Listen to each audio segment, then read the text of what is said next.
back at you again. Officer Shapat Dayakin. Dropping something heavy for these cowards out here. Yeah. Coming straight from 125th, 1 West, Harlem, New York. Home of the truth, nigga. Man of war with hair wool, no idols, loving judgments. God of the Bible, the men above me shout, Boom Yasha, and all the warriors be like, Boom Yasha. Kingdom's ours, all the heathens forbidden. The chosen bow down to no one, it was written. The men above me shout, Boom Yasha, and all the warriors be like, Boom Yasha. All day as we discuss how they don't like us. Cabins on streets and corners, all is feeling righteous. Real particular, nobody else there to compare to. Train for war, men of war, and warlike apparel. Prefer our leaders, can't get between us, watch where you stepping. Cause a scene, you gon' see how brotherhood is a weapon. Tough skin protect our wrists, teach girls and kids the boldness. Call them prophetess, a priest damn near nothing without it. More than rubies, cute and understanding when describing. Virtue, loving, no lip from the daughters of Zion. Gold teeth, earrings, chains, and the rings. Precious metals, fabrics, emphatic stones, and everything. Trying to catch the slang, rewind what we rapping slang. Lost in parables, the scripture breakdowns terrible. Yasha Allah, Prince of the power, we are the Jews. God on earth, you can see it by watching all our moves. Man of war with hair wool, no idols, loving judgments.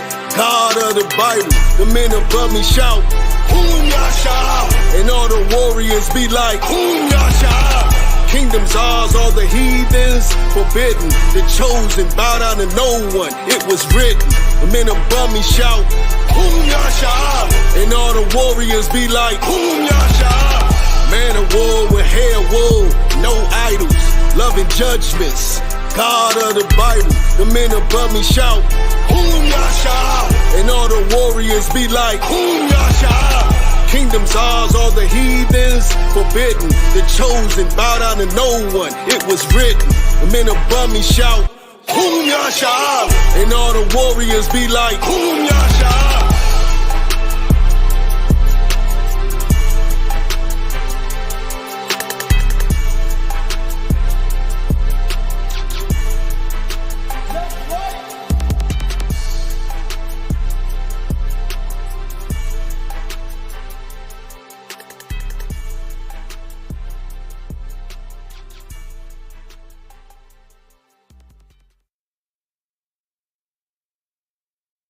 Oh, your phone's on mute too, all right? Or vibrate, whichever one.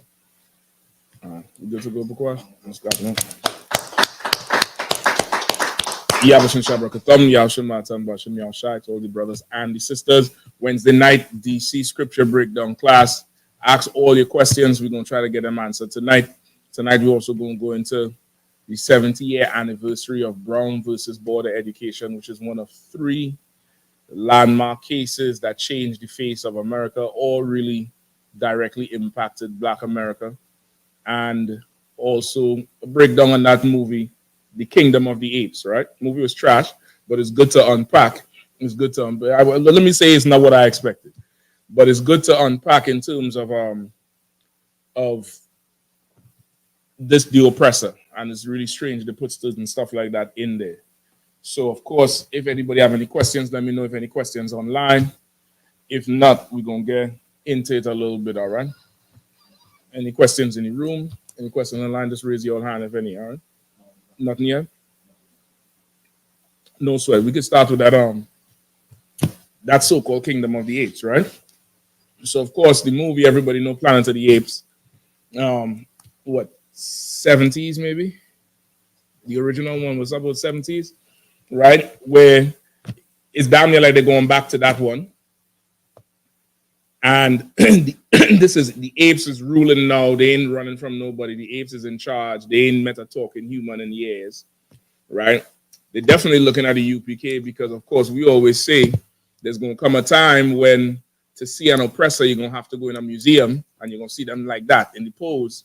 And there's a whole scene in there where they're in an airport, an old abandoned airport, and the monkey can't believe that white people used to do anything, and there's a picture on the wall, and he looking at them like something is wrong. Like, this is not normal. He can't even believe. The other one had to tell him, yeah, at one time they was running everything. And then he looking, just like what the Bible said. So I just want to pull them. I'm going to pull a few of them precepts as they go in, as I comment on it. But Quash also too, if you could just put little pictures up of the, not scenes, but if you could get scenes of it, that would be to all right. So that first part I'm referring to is in what? Where is that? Who knows? It's definitely in the Bible.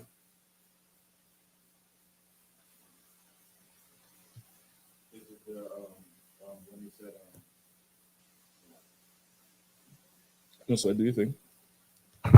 Is it when it said, is this the man? That's it. That's what I want. Isaiah 14. Let's get that real quick, all right? Isaiah 14.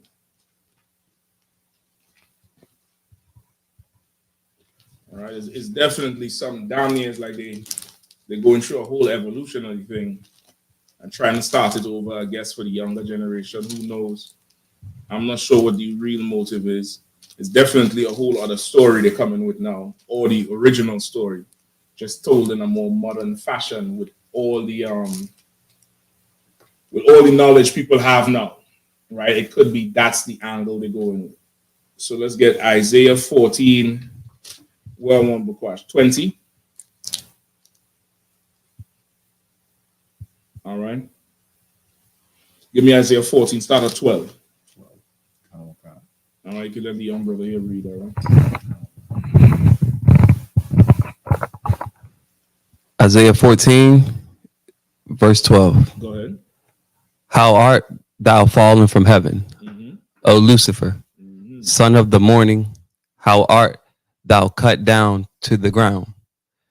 Which didst weaken the nations? Right. So this is a question that Isaiah is asking. Right? How art thou fallen? How art thou fallen from heaven, O Lucifer, son of the morning? Right? That was old song Benjamin said, "O Lucifer, son of the morning, I'm gonna chase you out of earth." Right? Christians read this and think what? What do Christians think about this one when they read it? Read it one more time. Isaiah 14, verse 12. How art thou fallen from heaven, O Lucifer, son of the morning? How art thou cut down to the ground? Which didst weaken the nations? Right? What do Christians think? Go ahead. They think that that Lucifer was an angel and he was cast out of heaven, up in heaven, and he was cast down into hell. That's where Christians get this from. That that dogma how they say Satan was or Lucifer was one of God's angels, and there was what they say there was mutiny in heaven, or there was a rise, like there was a coup in heaven. Satan tried to take over, and then the Lord cast him out. This is the scripture they use to say the Lord cast him out, even though it doesn't say none of that there, right? It says he's fallen. How art thou fallen? Just like how we talk today. Give me a music artist or an actor who you knew famous a few years ago, and now they not that famous.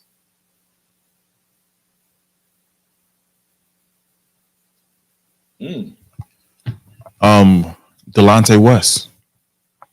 All right, and people not knowing his issues would say what?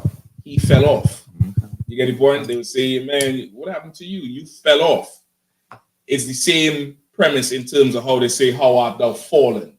Because he done fell off from where he was. You get the point? From where he was, he's not that anymore. He done fell off.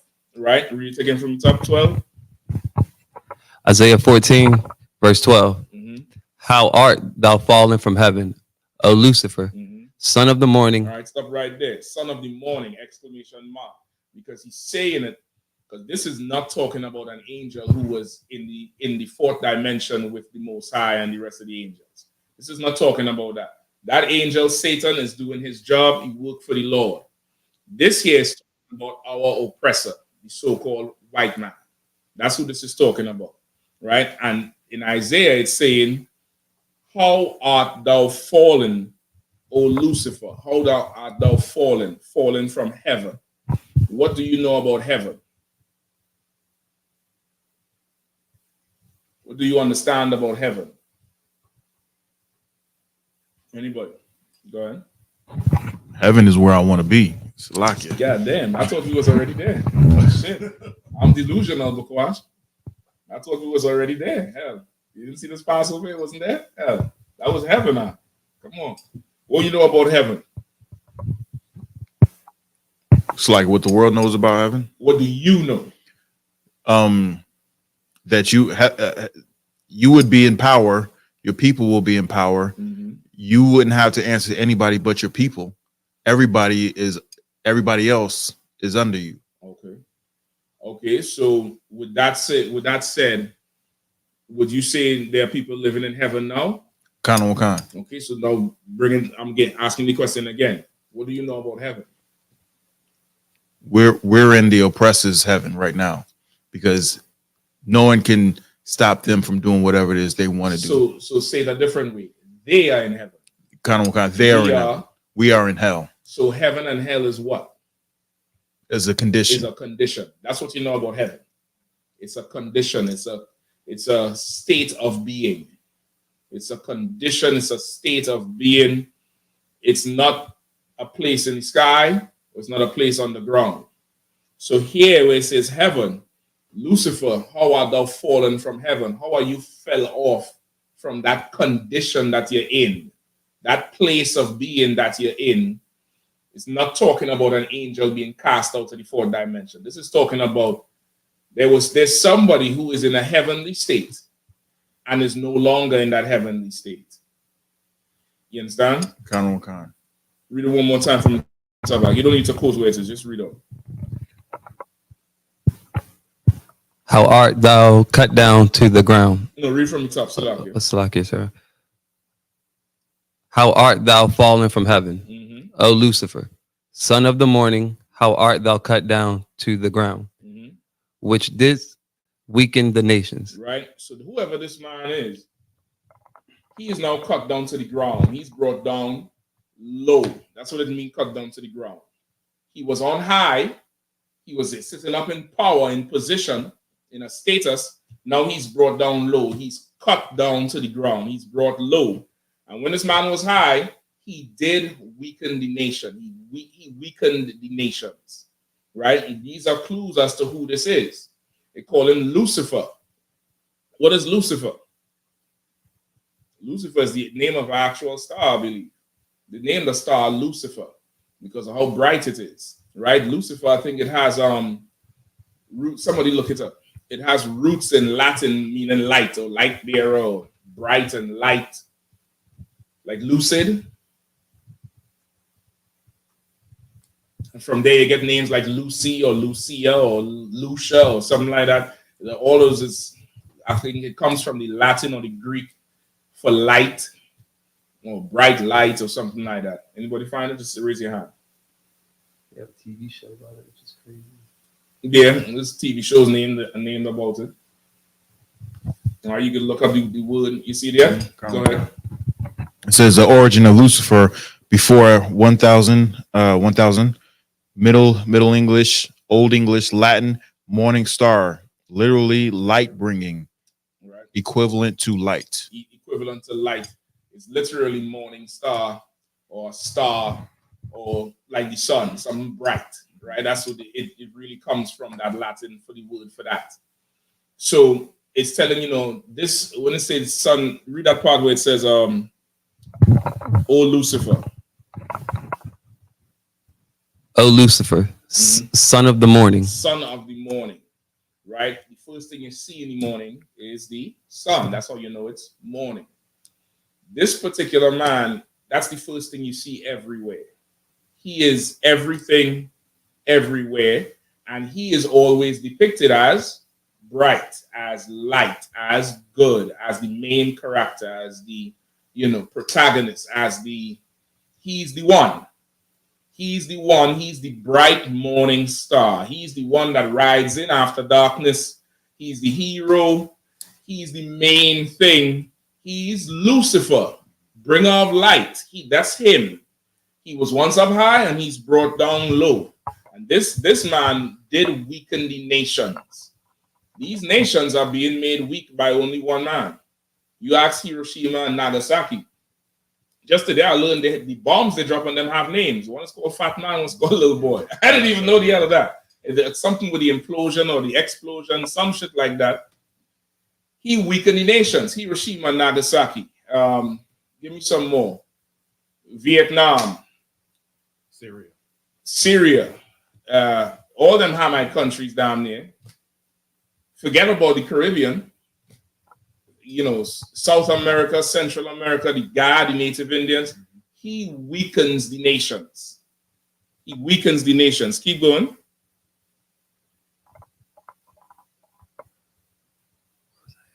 How art thou? Verse 13. No sweat. Take your time.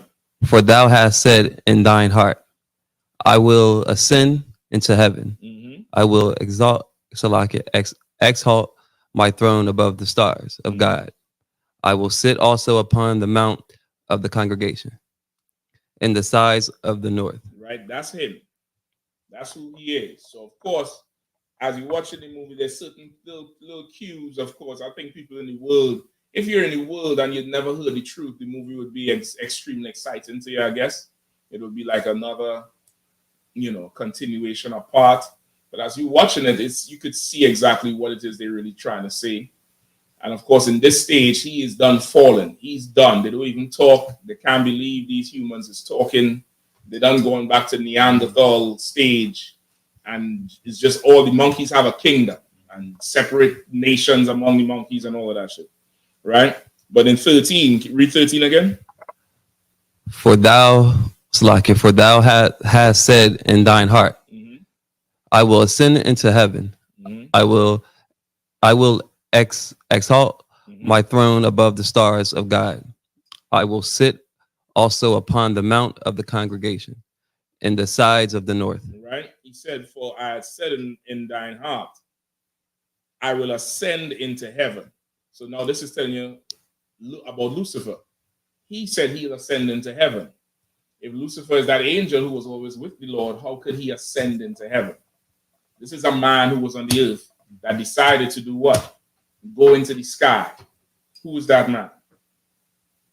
Which man decided to go into the sky? Esau. The white man, our oppressor. That's who he is. Well, they want to say the Russians because they won the race to outer space, and America won the race to the moon. However you want to say it, our oppressor, he decided to go into the sky, into the heavens, right?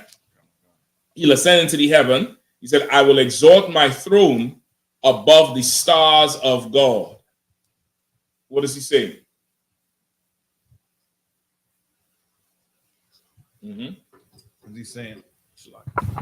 Is he saying he's going to be the ruler of everything? What do you mean? Like he's going to put his throne, which is mean he's showing his power above anything that's out there.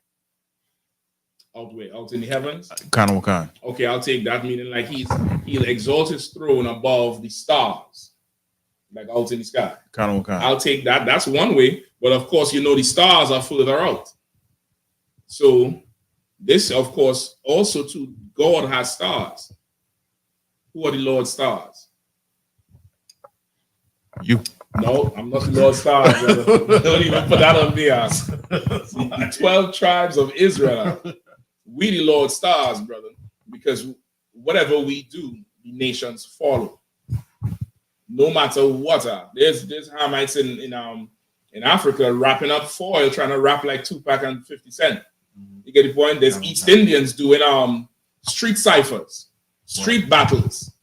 and the mannerisms and the way they move, and you could tell they watch hours and hours and hours and hours and hours and hours and hours of rap battles.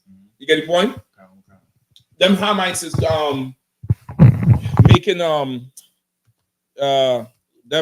weights out of cement and cinder blocks and doing squats and tying a rubber old tie on a board, trying to practice basketball. I seen one the other day trying to play baseball, and he's swinging and he throwing bricks. He said he want to be what's he, the baseball keeper? What's it called? Catcher. He said he want to be a catcher in the MLB, and he have a video where he has the mitt and he's walking, but he's throwing bricks out. He's picking up a brick and throwing it as if to say he training real hard so he could throw to, I guess, throw to a base real powerful. I don't know. But we are the stars of the Lord. We are who the stars are. The Major League Baseball, before integration, nobody cared about white baseball. The black baseball, Negro leagues, was the top thing to watch. It was the most exciting thing to watch. There's books that would tell you even stealing bases came from us. Stealing bases is a normal thing in Major League Baseball today. That was not normal for the oppressor. That's something they didn't see. That and sliding into bases, all that came from the Negro leagues. All that flavor and stuff you see. Forget about NFL and the NBA. Different things you see them. They changed the rules so much because we dominated so much. We just dominated and could jump from wherever and shoot from wherever. And they had to invent rules to help them, because we the stars, no matter how you look at it, we dominate and rule everything, and we become like a star, like something that stands out so much, and the nations recognize it, the nations follow it. So now this man, who is the bright morning star, who weakens the nations, who also decide to go out into the heavens, right? He also sits his throne where? Above the stars of the Lord. Meaning what? He's sitting on top of the Lord's people. And it says it what? After that, what does it say? In the size of the Lord. Right? He said in the read the line above.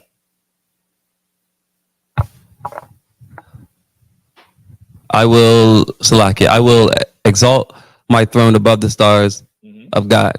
I will sit also upon the mount of the congregation in the sides of the north. Right? That's what he's doing. He's sitting on top of the congregation. He's sitting on the mount of the congregation in the sides of the north, which is what? North America. What's going on? No, Kagar had a picture of Esau and Edomite literally sitting on a slave woman. You can find that on the internet out. Let's pull it up. You could find that out. You could definitely find that thing. But shit, in a way, I'd rather it be that than how he have us now. At least we could go stop that shit. This thing here, what we talking about? You know what I mean? Like this, how he has us here. He sits on us in such a way where, okay, with that picture, right? Sitting on that slave woman or boy, or I think it's a little boy. You could look at the picture and you could see what's wrong, right or wrong. You'd be like, get him off. He sits on us now, and when we get angry or we feel the oppression, what do we do? What do we do? Come on, sis. Before that, before begging for him to love us more, there's something else. Or after that, there's something else.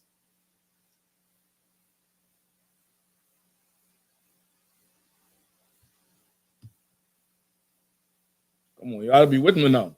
Like that picture, you could see he's doing something to somebody. So if you had to stop it, or if you had to find something wrong, you could point the finger. The oppression he has us under now, he's sitting on top of us. That's oppression. He's pressing us down, sitting all the way on top of us all day long. We get angry about it. We feel the stress and the strain about it. And then what do we do? Anybody? We all don't all rush at once. Come on. Anybody online? No. Did the brothers come on yet? No sweat. Anybody online? No. Salaki, sir. Go ahead, up. We turn on each other. We turn on each other. We don't see a man on a chair sitting on top of us. We turn on each other. We blame each other for everything. It's an election year. What is the average Negro voter saying? Get rid of the illegal immigrants. They're coming to steal our jobs. What jobs? What jobs are coming to steal? What's the job that you doing now that I.S.U.P.K coming and taking that you was going to do, but I.S.U.P.K going to do it? Tell me which one. Are you going to pick them cabbages? You're going to go and shuck the crabs? You're going to, work in the tomato field for nothing? You're going to ride in those scooters around DC and Maryland and do deliveries? That's what you're going to do? There's nothing. You're just blaming somebody because of the oppression that you're feeling. You get the point? Ain't nobody saying get rid of the Chinese and the Japanese and the Vietnamese who over the past 2 years been scamming everybody in DC. Been going up in Silver Spring and getting them old people in them retirement, what do you call them things? Not retirement homes. It's like a little, almost like apartment complex.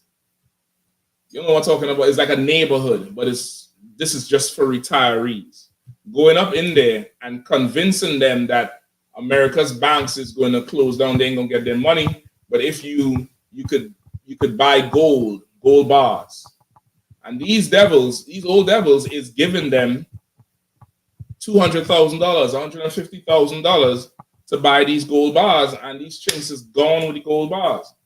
Then they caught another set of them out in Virginia doing scams with the like the Target gift cards and the Walmart gift cards.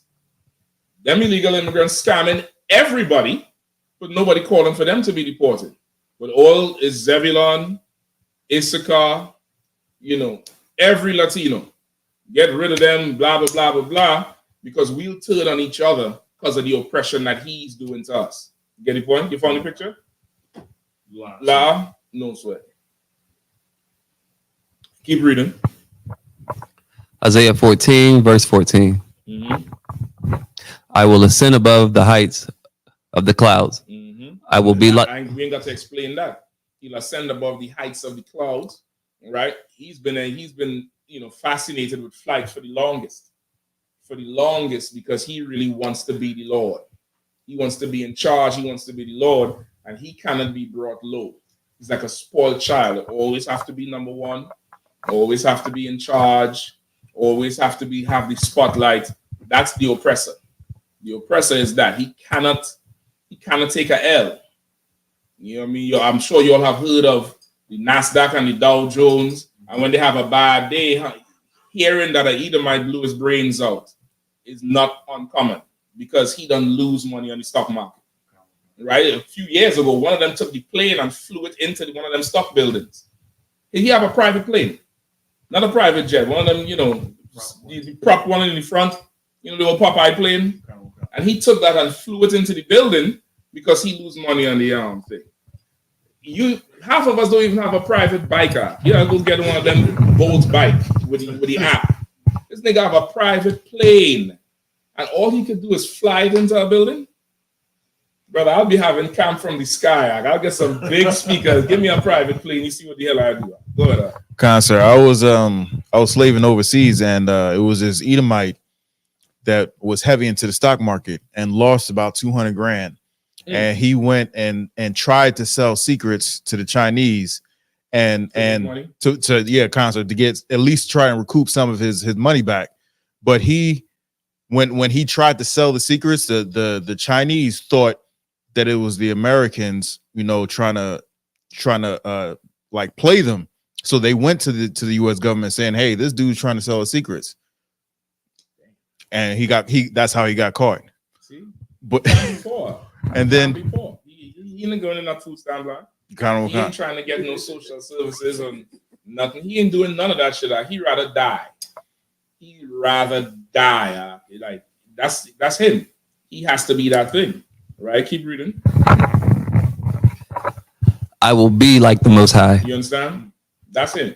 So Christians read all this and think there's a man in heaven with the Lord or an angel, and he's imagining to overthrow the Lord because that's how the church works, right? The preacher who's in the church now, he's good until some young deacon come up and tired of him.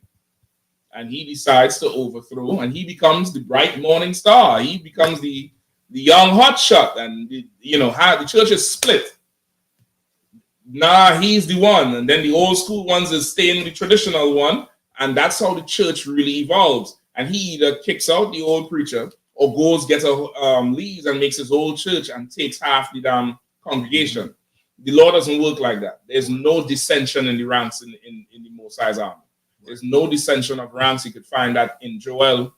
There's Matthew 6, as is let thy will be done on earth as it is in heaven. Right? The prayers, that's what Christ was praying for, that we could have order down here in the Lord's will, like how it is there. There's no dissension, right? But that's who this man is. He wants to be the Most High. He wants to be in charge, right? And that's the trope of the whole goddamn movie. And for the life of me, I mean, goddamn, man. Anyway, I ain't gonna say no more. Keep going now. Keep going. Isaiah 14, verse 15. Mm-hmm. Yet thou shalt be brought down to hell, to the sides of the pit. Right, and that's the prophecy of the oppressor. He's gonna be brought down very low in a hellish state, down to the sides of the pit. Like you on the side, you stuck to the side like you cook some food or some rice. You cook some old school rice and peas down on the bottom of the side of the pot. You just stuck to the bottom there, down to the sides of the pit. Meaning his condition is going to be so hellish. His condition is going to be so hellish. And it's so, okay, these movies are coming out in they're very timely. They're very timely. And you have to remember the Jewish man is in charge of Hollywood. And he really retells the Bible stories in everything. Right? He retells it. That's why the whole Planet of the Apes thing had that whole Moses trope. The whole Moses trope where the first one, he had to go rescue them from, they was in cages, and then he didn't make it into the land. Right? They had the whole, now this one, his name is Noah. They always retell the Bible story somehow. So they just twist it around and, just change around a little bit, but it's really our story. They just retell it. That's all they do. So, of course, in this one, these oppressors, brother, are brought down to the ground. They brought down, listen, the monkeys even in there talking about how they smell. And tell me they ain't listening to UPK. They're talking about, that one smells rancid, something. And you could smell them and blah, blah, blah, almost in reverse. You get the point? Give me verse 16. Isaiah 14, verse 16. Because if you could get some pictures you could just type in Planet of Kingdom of the Apes. You must get pictures from the movie or movie scene pictures, and you'll see it. All right. You could pull up some as we breaking it down, just so people know what we're talking about. Go ahead. Isaiah 14, verse 16. Go ahead. They that see thee shall narrowly look upon thee and consider thee, saying, is this the man that made the earth to tremble? That did shake kingdoms. Go ahead. Verse 17. That made the world as a Salakia. Take your time. That made the world as a wilderness and destroyed the cities thereof. Go ahead. That opened not the house of his prisoners. Right. So that's what it's saying. Like now, as you watching the whole thing, like I said, there's a scene in there. The whole earth is overgrown by this time. It's about 200, 300 years later after wherever they last left off. So everything, the monkeys is fully in charge. Every monkey talking, walking, cooking, taming out other animals, really having dominion, right? Really having full out dominion. And then these white people, of course, they had to stick one Negro in there. One Neanderthal Negro. It looks so out of place. I don't know what the hell. Like the white people fit that look. You see this nigga walk outside a drink from the damn river. He ain't even look like he's supposed to be there. There's a scene, like I'm saying, they're going into an abandoned airport. There's a big mural on the wall with this white man holding this little white girl hand. And the young monkey is looking at them like, what the hell is this shit? When was this? The other one has to tell him, yes, one time they was talking and walking and doing things. And he is doing exactly what the scripture is saying right here. Now, of course, I'm not saying this movie is Bible and stuff like that. I'm just showing you how they represent certain things. That's really our story and just telling it back like that. All right? Give me verse 16. You have some chapter. Give me verse 15 again. They that see thee shall narrowly. Don't mute your mics, all right? Mute your mics. Give me verse 16 now. They that see thee shall narrowly look upon thee and consider thee, saying, is this the man that made the earth to tremble? Right? Is this the who? The man. Is this the who? That man. Did it say the angel? La. Did it say the, you know, the spirit? La. It says, is this the man? This Lucifer in verse 12 is talking about a man. Who is that man? The white man. That's who it's talking about. Joe Biden, Trump, all the Bushes, Reagan, Kennedy, Caesar, all of them, Putin, all it's talking about the white man. You get the point? Come on. So it's saying, they that see thee in this day when he's brought low, they that see thee will narrowly look upon thee. Now, what does narrowly look upon mean? What does narrowly look upon?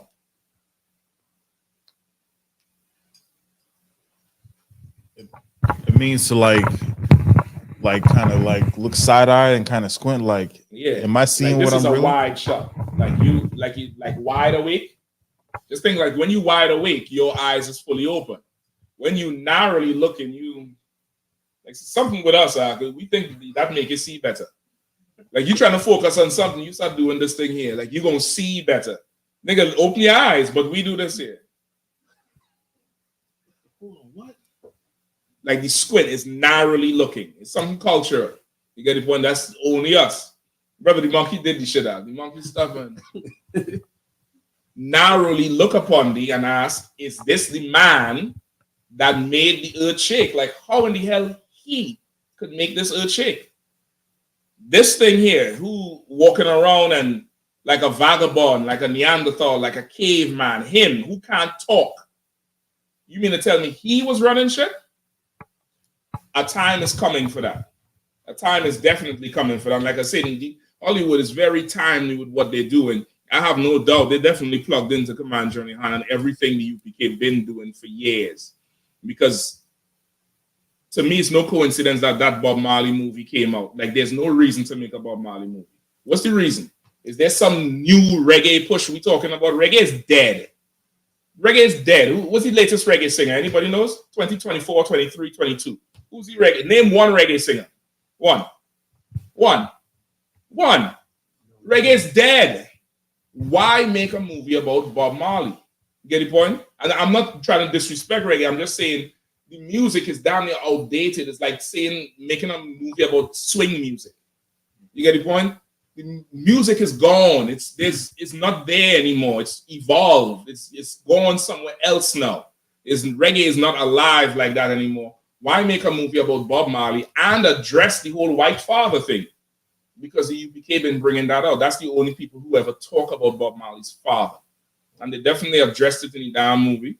They brought the shit out and they made the lead actor. Guess what? He's not even a Benjamin. He's a white man just like Bob Marley. His father is a devil. That Ben Yadir or Ben Adir or whatever the hell he is, that's a devil. They do the same thing back.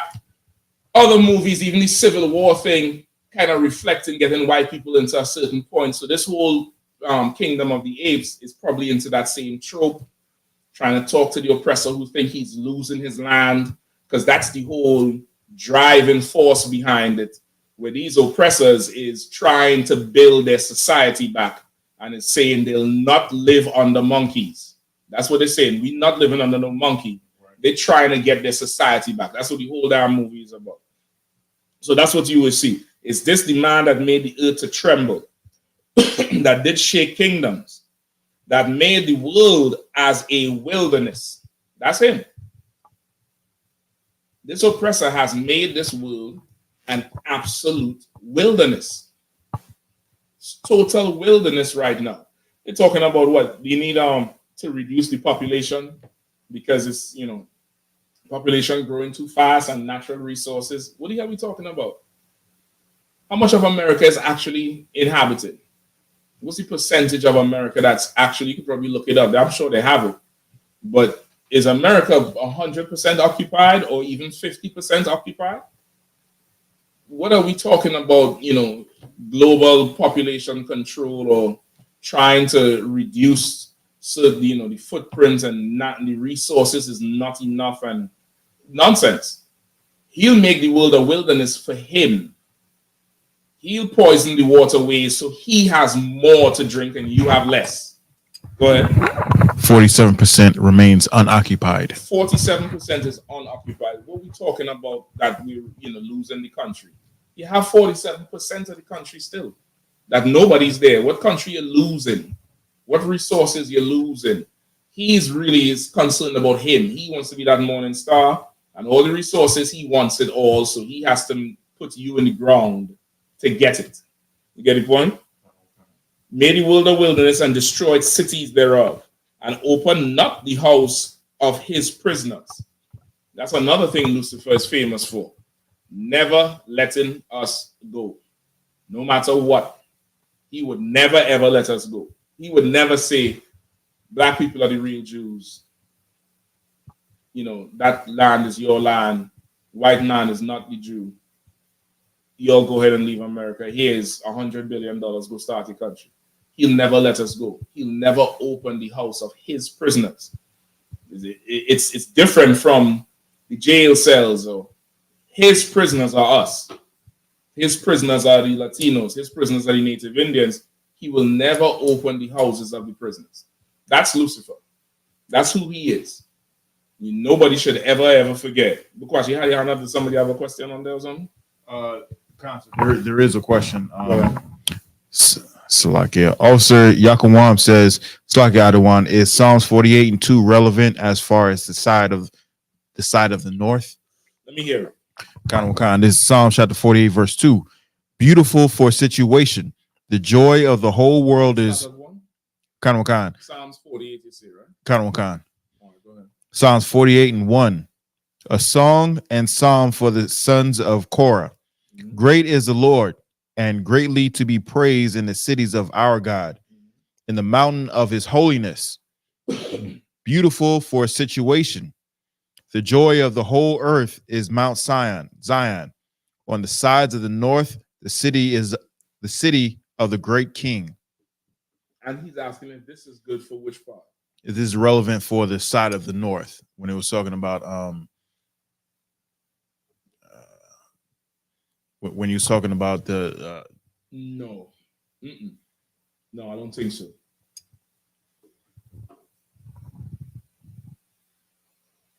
I don't think so, but I could definitely ask. I don't think so. I've never heard this being used. I don't have that in the notes either.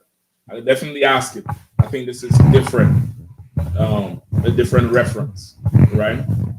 But this size of the north here, where's the other one? Jeremiah 16. What's Jeremiah 16 and 16 say? Jeremiah 16 and 16. Behold, I will send for many fishers, saith the Lord, and they shall fish them. And after will I send for many hunters, and they will hunt them from every mountain and from every hill and out of the holes of the rocks. Verse 17. No, try 14. Jeremiah 16 and 14. Therefore, behold, the days come, saith the Lord, that it shall no more be said, the Lord liveth, that brought up the children of Israel out of the land of Egypt. Mm-hmm. But the Lord liveth, that brought up the children of Israel from the land of the north, right, and from all the lands whither he had driven them. Right. That's more what he wants for this year. Where, like right now, the Lord's greatest achievement. No, let me don't say that. Right now, the greatest destruction the Lord did that we know of is destroying Egypt. Right? Not his greatest achievement. The greatest destruction he did, that he has a reputation for till we celebrate till this day every year, the Passover, is how he destroyed Egypt. That's his reputation. What he did to Egypt, the nations were scared about it. They didn't even want to let us pass through because they thought when they saw us coming, that the Lord was going to destroy them, and they didn't want to give us no passage through their land. That's how bad it was what he did to Egypt. He said, Jeremiah is saying a day is coming where that's going to be a small thing. Like he ain't going to even be remembered for what he did to Egypt.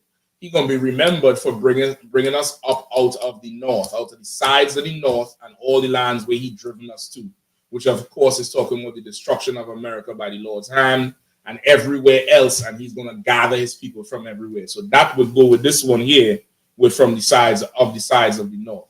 The Psalms one, I think that's a different reference with the Mount Zion. All right. Anything else on them? That's all, sir. All right. Oh, wait, Slakia. Paul M says, will that condition apply to all heathens or just Esau? Well, let's look at it today. We in hell, right? Okay. Are all heathens living in hell? Break it down. Well, even though all heathens may not be on the same level as Esau, all of them are above us. All of them can call the police and come get us. Mm-hmm. So then there's different degrees, there's different levels of it, right? Give me the apocrypha, first Ezra or second Ezra book. I think it's second Ezra 6. 6 and 54. The hand, not 54, before that. 6 and 7.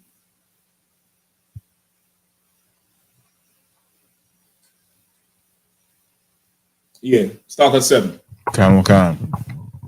Second Ezra chapter 6, verse 7. Then answered I and said, what shall be the parting asunder of times? Mm-hmm. Or when shall be the end of the first and the beginning of it that followeth? Right, so the whole first Ezra and second Ezra. Ezra is the Israelite, and this is a vision with an angel of the Lord. He's asking the angel questions, and Ezra is, the young brother had some zeal, but he ain't got no discipline.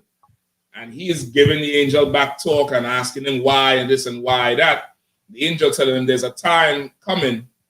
He starts off asking the angel why so much, why are we suffering so much, why are we doing this so much. The angel tells him there's a time coming where it's going to change. So Ezra is asking, what shall be the parting asunder of the times? Meaning, what shall be the parting asunder, meaning the end, or where it ends, where one stops and one starts. Mm-hmm. So what shall be this? What shall be the parting asunder of the times? And then the beginning of what comes to follow, because the angel is telling him something's coming in the future. He want to know when that is. And that's everybody. Everybody want to know when this thing going to end. Right. When it's going to end. When is our time. When it's going to be our time to rule. That's every single person. Right? Keep going. Verse 8. And he said unto me, from Abraham unto Isaac, when Jacob and Esau were born of him, Jacob's hand held first the heel of Esau. Right? So from what you understand with Jacob and Esau being born, Esau was born first. He was the firstborn. He came out first. Jacob was holding his heel coming out, because remember, they were fighting in the womb, right? Esau came out first. Jacob came out after. Keep going. Verse 9. For Esau is the end of the world. Say it again. For Esau is the end of the world. For Esau is the end of the world, right? Not the end of planet Earth. But when you see him ruling, time's coming to an end, and he's in his full rulership now. There's no challenging him. It's not like the Roman Empire where they was facing so many challenges. They eventually fell due to the challenges. Mm. It's not going to be like that. He's ruling now. This is his time, and that's that. The only person going to stop him is the Lord. Esau is the end of the world. Go ahead. And Jacob is the beginning of it that followeth. And Jacob is the beginning of it that for the world to come, Jacob is the one starting that world. Esau is ending the world. Jacob is the one to start the new beginning. Esau is at the end. Esau is the closing of the movie. You watch a movie today, run about 1 hour 45, you already know. In about 5 minutes, it's over. Mm-hmm. That's Esau. That's Esau right there. Jacob is the beginning. It's the beginning of the movie. The credits. He's starting it over, starting another world, starting it fresh. Now we're going into the hand on the heel. They were at war in the womb, fighting each other. Esau came out first. Jacob held his hand, right? Held his heel. Keep going. Verse 10. Verse 10. The hand of man is betwixt the heel and the hand. Other question, Ezra asked thou not. Right. So now, as the angel answered him, he tell him what it is. He said, Esau is the end, Jacob is the beginning, and the hand of man is between. That's what betwixt means. Between the hand and the heel. Between the hand of Jacob and the heel of Esau. So it's almost like this. Let's say this is Esau's heel. This is Jacob's hand. This is the hand of man. Who is man? Who's man? Young brother. It's Esau and Jacob. The hand of man. Who is man in this psalm?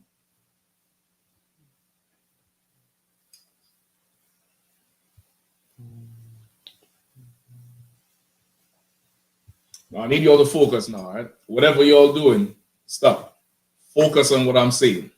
All right? Don't get lost in nothing else. Let everything stop until the class is over. All right? You'll make sure you're focusing, all right? Okay. Jacob's heel. Esau's heel, Jacob's hand. The hand of man is between the hand and the heel. Who's man? Hold on. Let me see again. All right? Who's man? Remember, there's a whole world we're talking about. This is rulership. Esau is in charge. Esau's rulership is coming to an end. Jacob's rulership is right after. That's why they're fighting.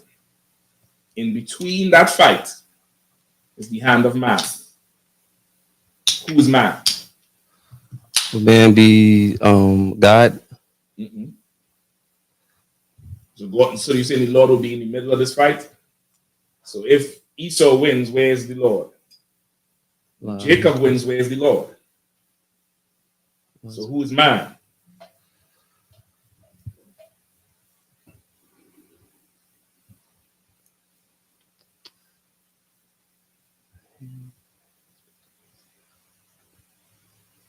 This thing ruling. If Esau is ruling, who is Esau ruling over? Ruling over us, Only? the children of Israel. Only? And Is that Esau's, and that's all he's ruling over? he's ruling over the world. So who is man? Man is the world. Everybody else. Everybody else. Come on. That's man. Or mankind. You get the point? Whenever they say this thing like mankind, the hand of man, right? It biblically is Jacob and Esau. Esau is in charge, Jacob's coming after. Everybody else falls in line with whoever is ruling.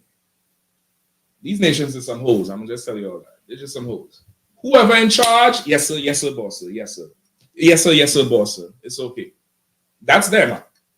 That's them. Whoever is in charge. Early 90s, right? They say that was the golden era of rap, right? Meaning it reaches pinnacle in terms of what was being output, not in terms of the quality or anything like that. Meaning this was the world's movement. Videos, the video budgets was crazy in the 90s. Akon came in and was on his knees and begging to be. DJ Khaled used to be begging to be in videos, right? Now who do they beg? The Chinese and the white man. They don't, cater to niggas no more. They don't got what they got from us. You get the point? These nations are some hoes. Whoever in charge, that's who they're gonna follow. So to the brother question, the hand of man is between the heel of Esau and the hand of Jacob. Meaning, this is the scenario. Esau is on top. We are at the bottom. Man is in between. Whichever order these nations fall in, that's it.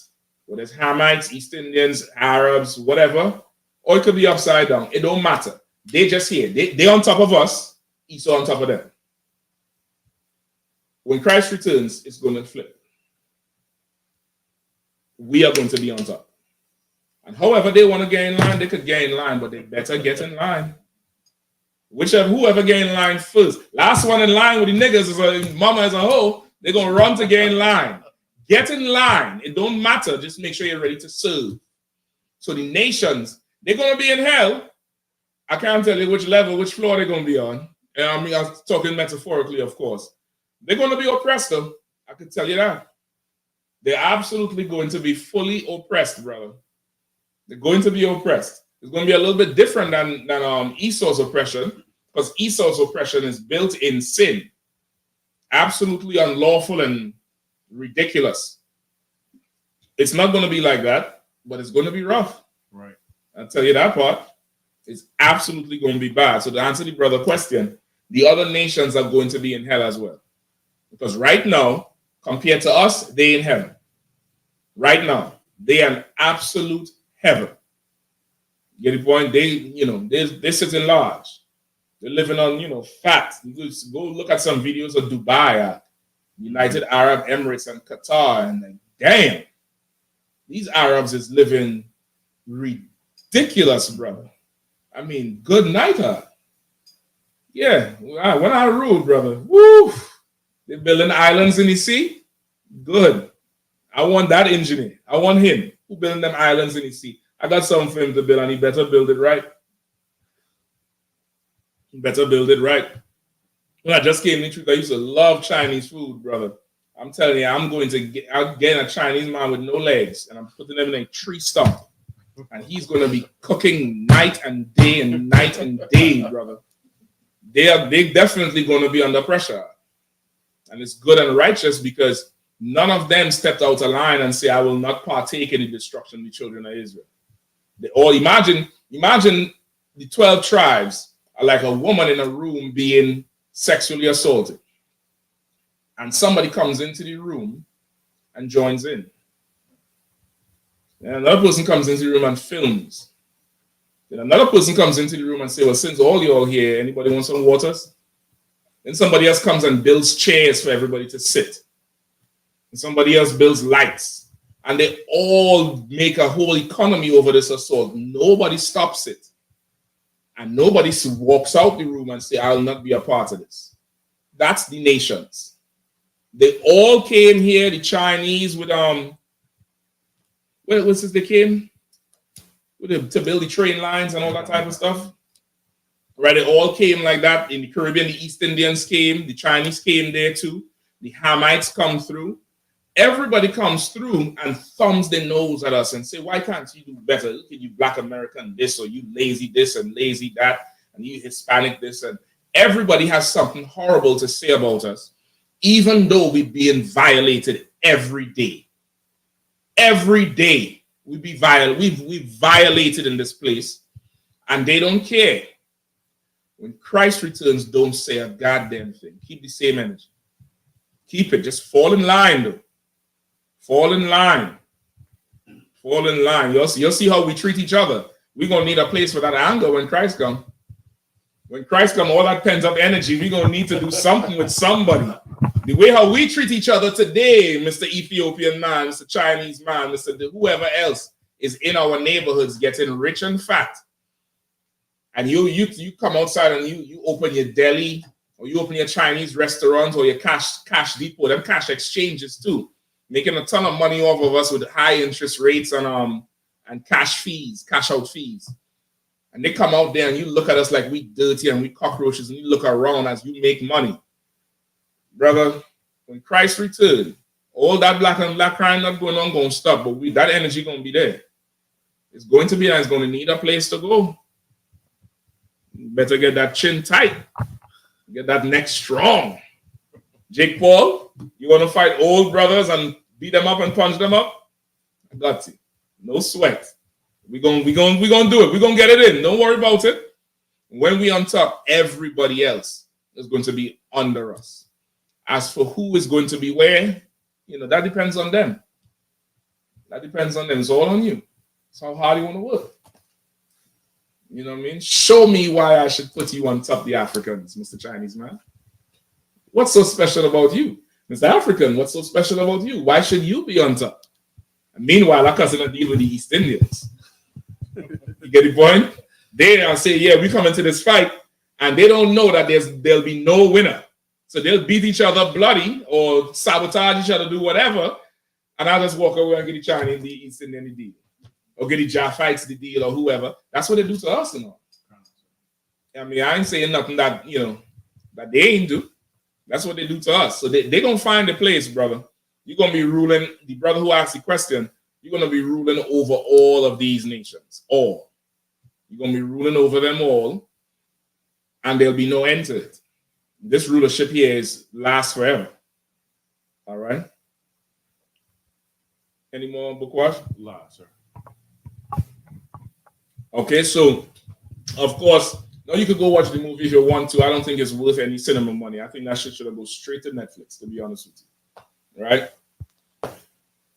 So now you see the parts there, they're in charge. Of course, they call him Noah now. It's like almost like everything is started over.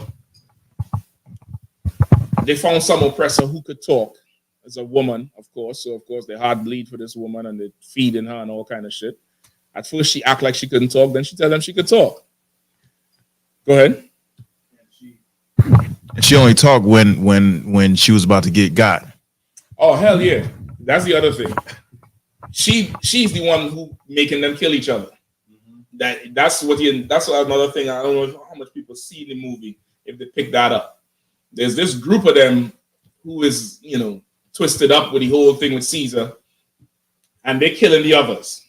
Really, they want to break into these underground bunkers in the clefts of the rock where Esau went once the virus or the world ended, which is in the Bible. This is in the Bible. Give me that in Jeremiah 16 now, what you just read. 16 and 16. Right? That's also in the Bible. I believe also in Isaiah 14.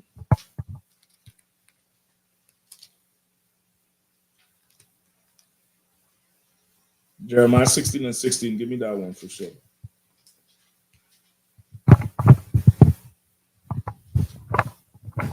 The book of Salakia, Jeremiah 16 and 16. Behold, I will send for many fishers, saith the Lord, and they shall fish them.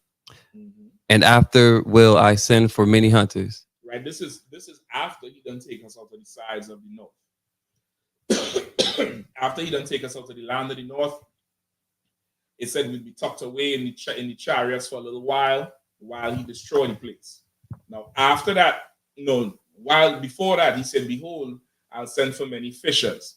Now it's fishing season. The season we're in now is fishing, which is why we teach on the street, teach in the class, teach in the schools, teach on the radio stations, teach on the TV, teach on the TikTok, teach everywhere, because we're fishing like a man who would go out into the sea and fish and cast a net, put good bait on and fish and try to reel people in. Brothers and sisters, reel them in, get them in on the boat, because the Lord wants his people back. This is fishing season. He said, behold, I will send for many fishers. That's what the I.S.U.P.K is doing under command, General Yahanna. Fishing. You get the point? Fishing. The whole purpose of everything is fishing. That's why we had the Black Party, because we're fishing. We're fishing. And the China money was the bait. It was the bait, and y'all got gut. You'll open your big mouth, and now y'all got gut, and now you're going to understand how to really build a nation. You get the point? It was fishing. Everything we do is to fish. Passover was about fishing. Black Party, fishing. Lamb slaughter, fishing. Everything we doing is to fish the 12 tribes back into the Lord. You get the point? So we're in fishing season now. Read it again. Behold, I will send for many fishers, saith the Lord, and they shall fish them. And after I will send for many hunters. And after the fishing is over, the Lord gonna send for hunters. After that fishing period is over, the Lord gonna send men out to hunt. Keep going. And they shall hunt them from every mountain. And they shall hunt them from every mountain. Go ahead. And from every hill. And out of the holes of the rocks. And out of the holes of the rock. Right? You watch the movie.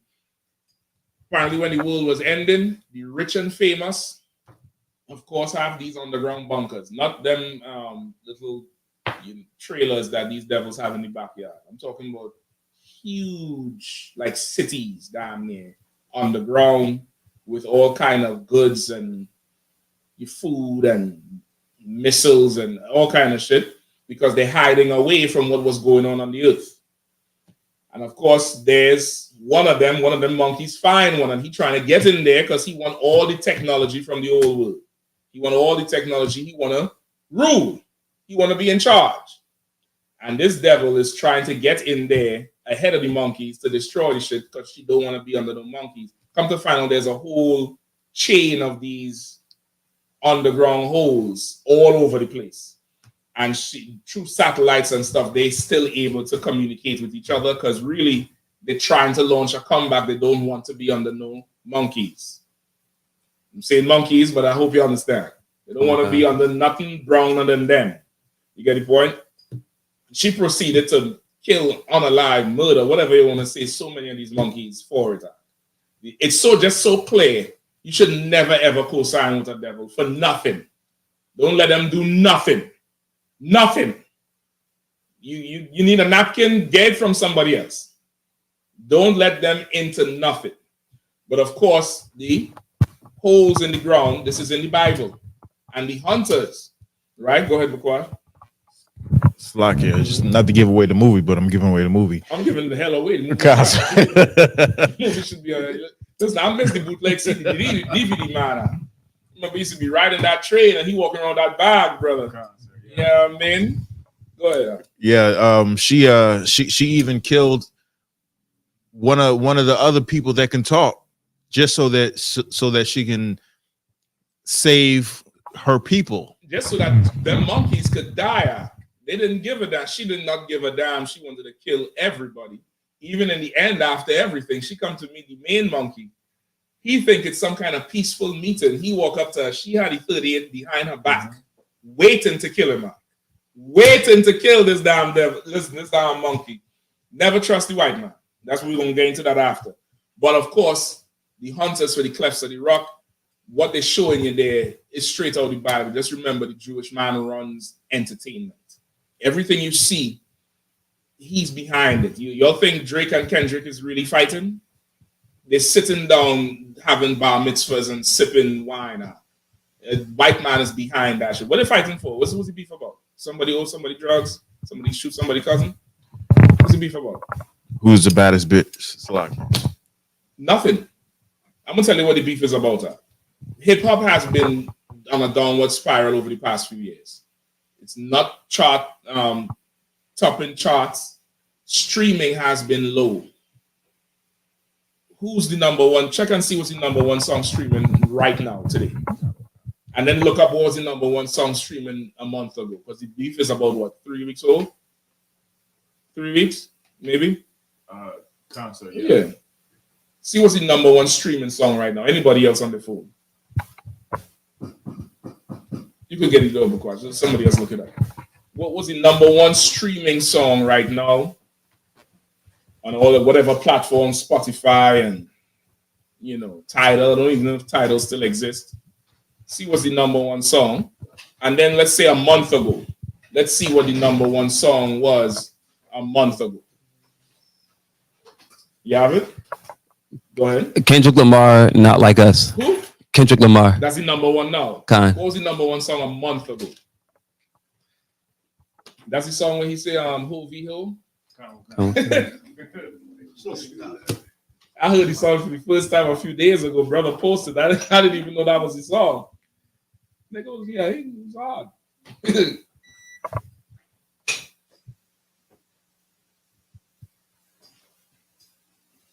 Right? What was the number one song about a month ago? Which is, I think, before the beef. Is it letting you know? It's still popping up as Kendrick for some reason. Maybe go back before that.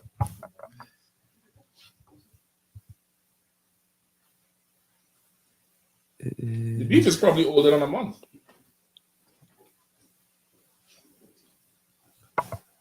Slacky, sir. Go ahead. Last week it was Taylor Swift and Post Malone. Fortnite. That's what I thought. I thought Taylor Swift was on top before this whole beef thing started. When Diddy was diddling, Taylor Swift was on top. She was on top of shit. Since the beef, them niggas been up there. This beef is for record sales. This is some white man who does an age-old trick, Tupac, Biggie, East Coast, West Coast, down south, up north, up there. That's what this is. This is record sales. You get the point. This is when that's record sales, streaming revenue, downloads, and all that, and hits. All the social medias is going crazy now, and there we get your sponsors to come in. This is a revenue generating gimmick, right? Even the gunshot, the shooting outside his house, brother. Drake mother is a small hat. I ain't believing none of that shit. I need to see the bodyguard who got shot. I need security footage of that shit for me to believe it. Now you can believe what the hell you want, but I know the white man is the devil, the Bible speaker. Me and them monkeys in that show, we know the white man is the devil. You can believe what you want. So understanding that these shows and TV shows that come on, now I ain't gonna say sit down there and look at it like it's the Bible, but you want to understand that he knows a lot more than you think he does. Right? Not saying he knows the truth like us, but he definitely knows who the hell we are. He knows he's not the Jew, and he'll go through all sorts of witchcraft to make our people think we're not the Jews, to make him look good and better at it with every single thing he does. Meanwhile, telling the story out in the open. And of course, these Edomites, they get inspired by movies, right? You never forget Birth of a Nation. Remember the original Birth of a Nation? Right? That original Birth of a Nation, it was a silent movie about in the South where runaway slaves would be sexually assaulting these tender, innocent white women. And of course, the Klan, came to the rescue, right? With lynching of these men and being, the justice and the protection for the oppressors. And that did a whole lot for Esau. That did a whole lot for them. So it's, very timely that these things come out, all right? Let's get, who we have now? Let's get, in the Apocrypha. All right, give me in the Apocrypha, I want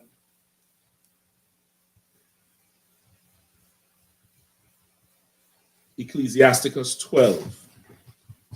All right. Any questions, you'll type them in. We're going to get to them whether they're on topic or not.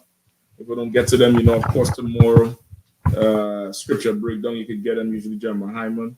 You get your questions in.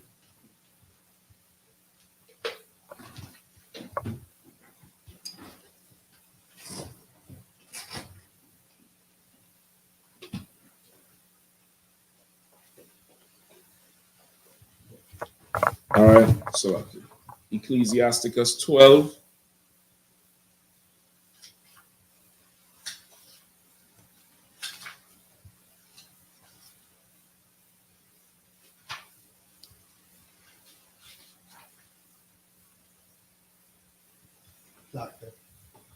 You go ahead. 6 is my favorite.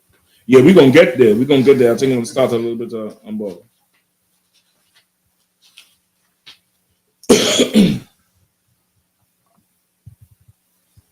No, I think we're starting right there.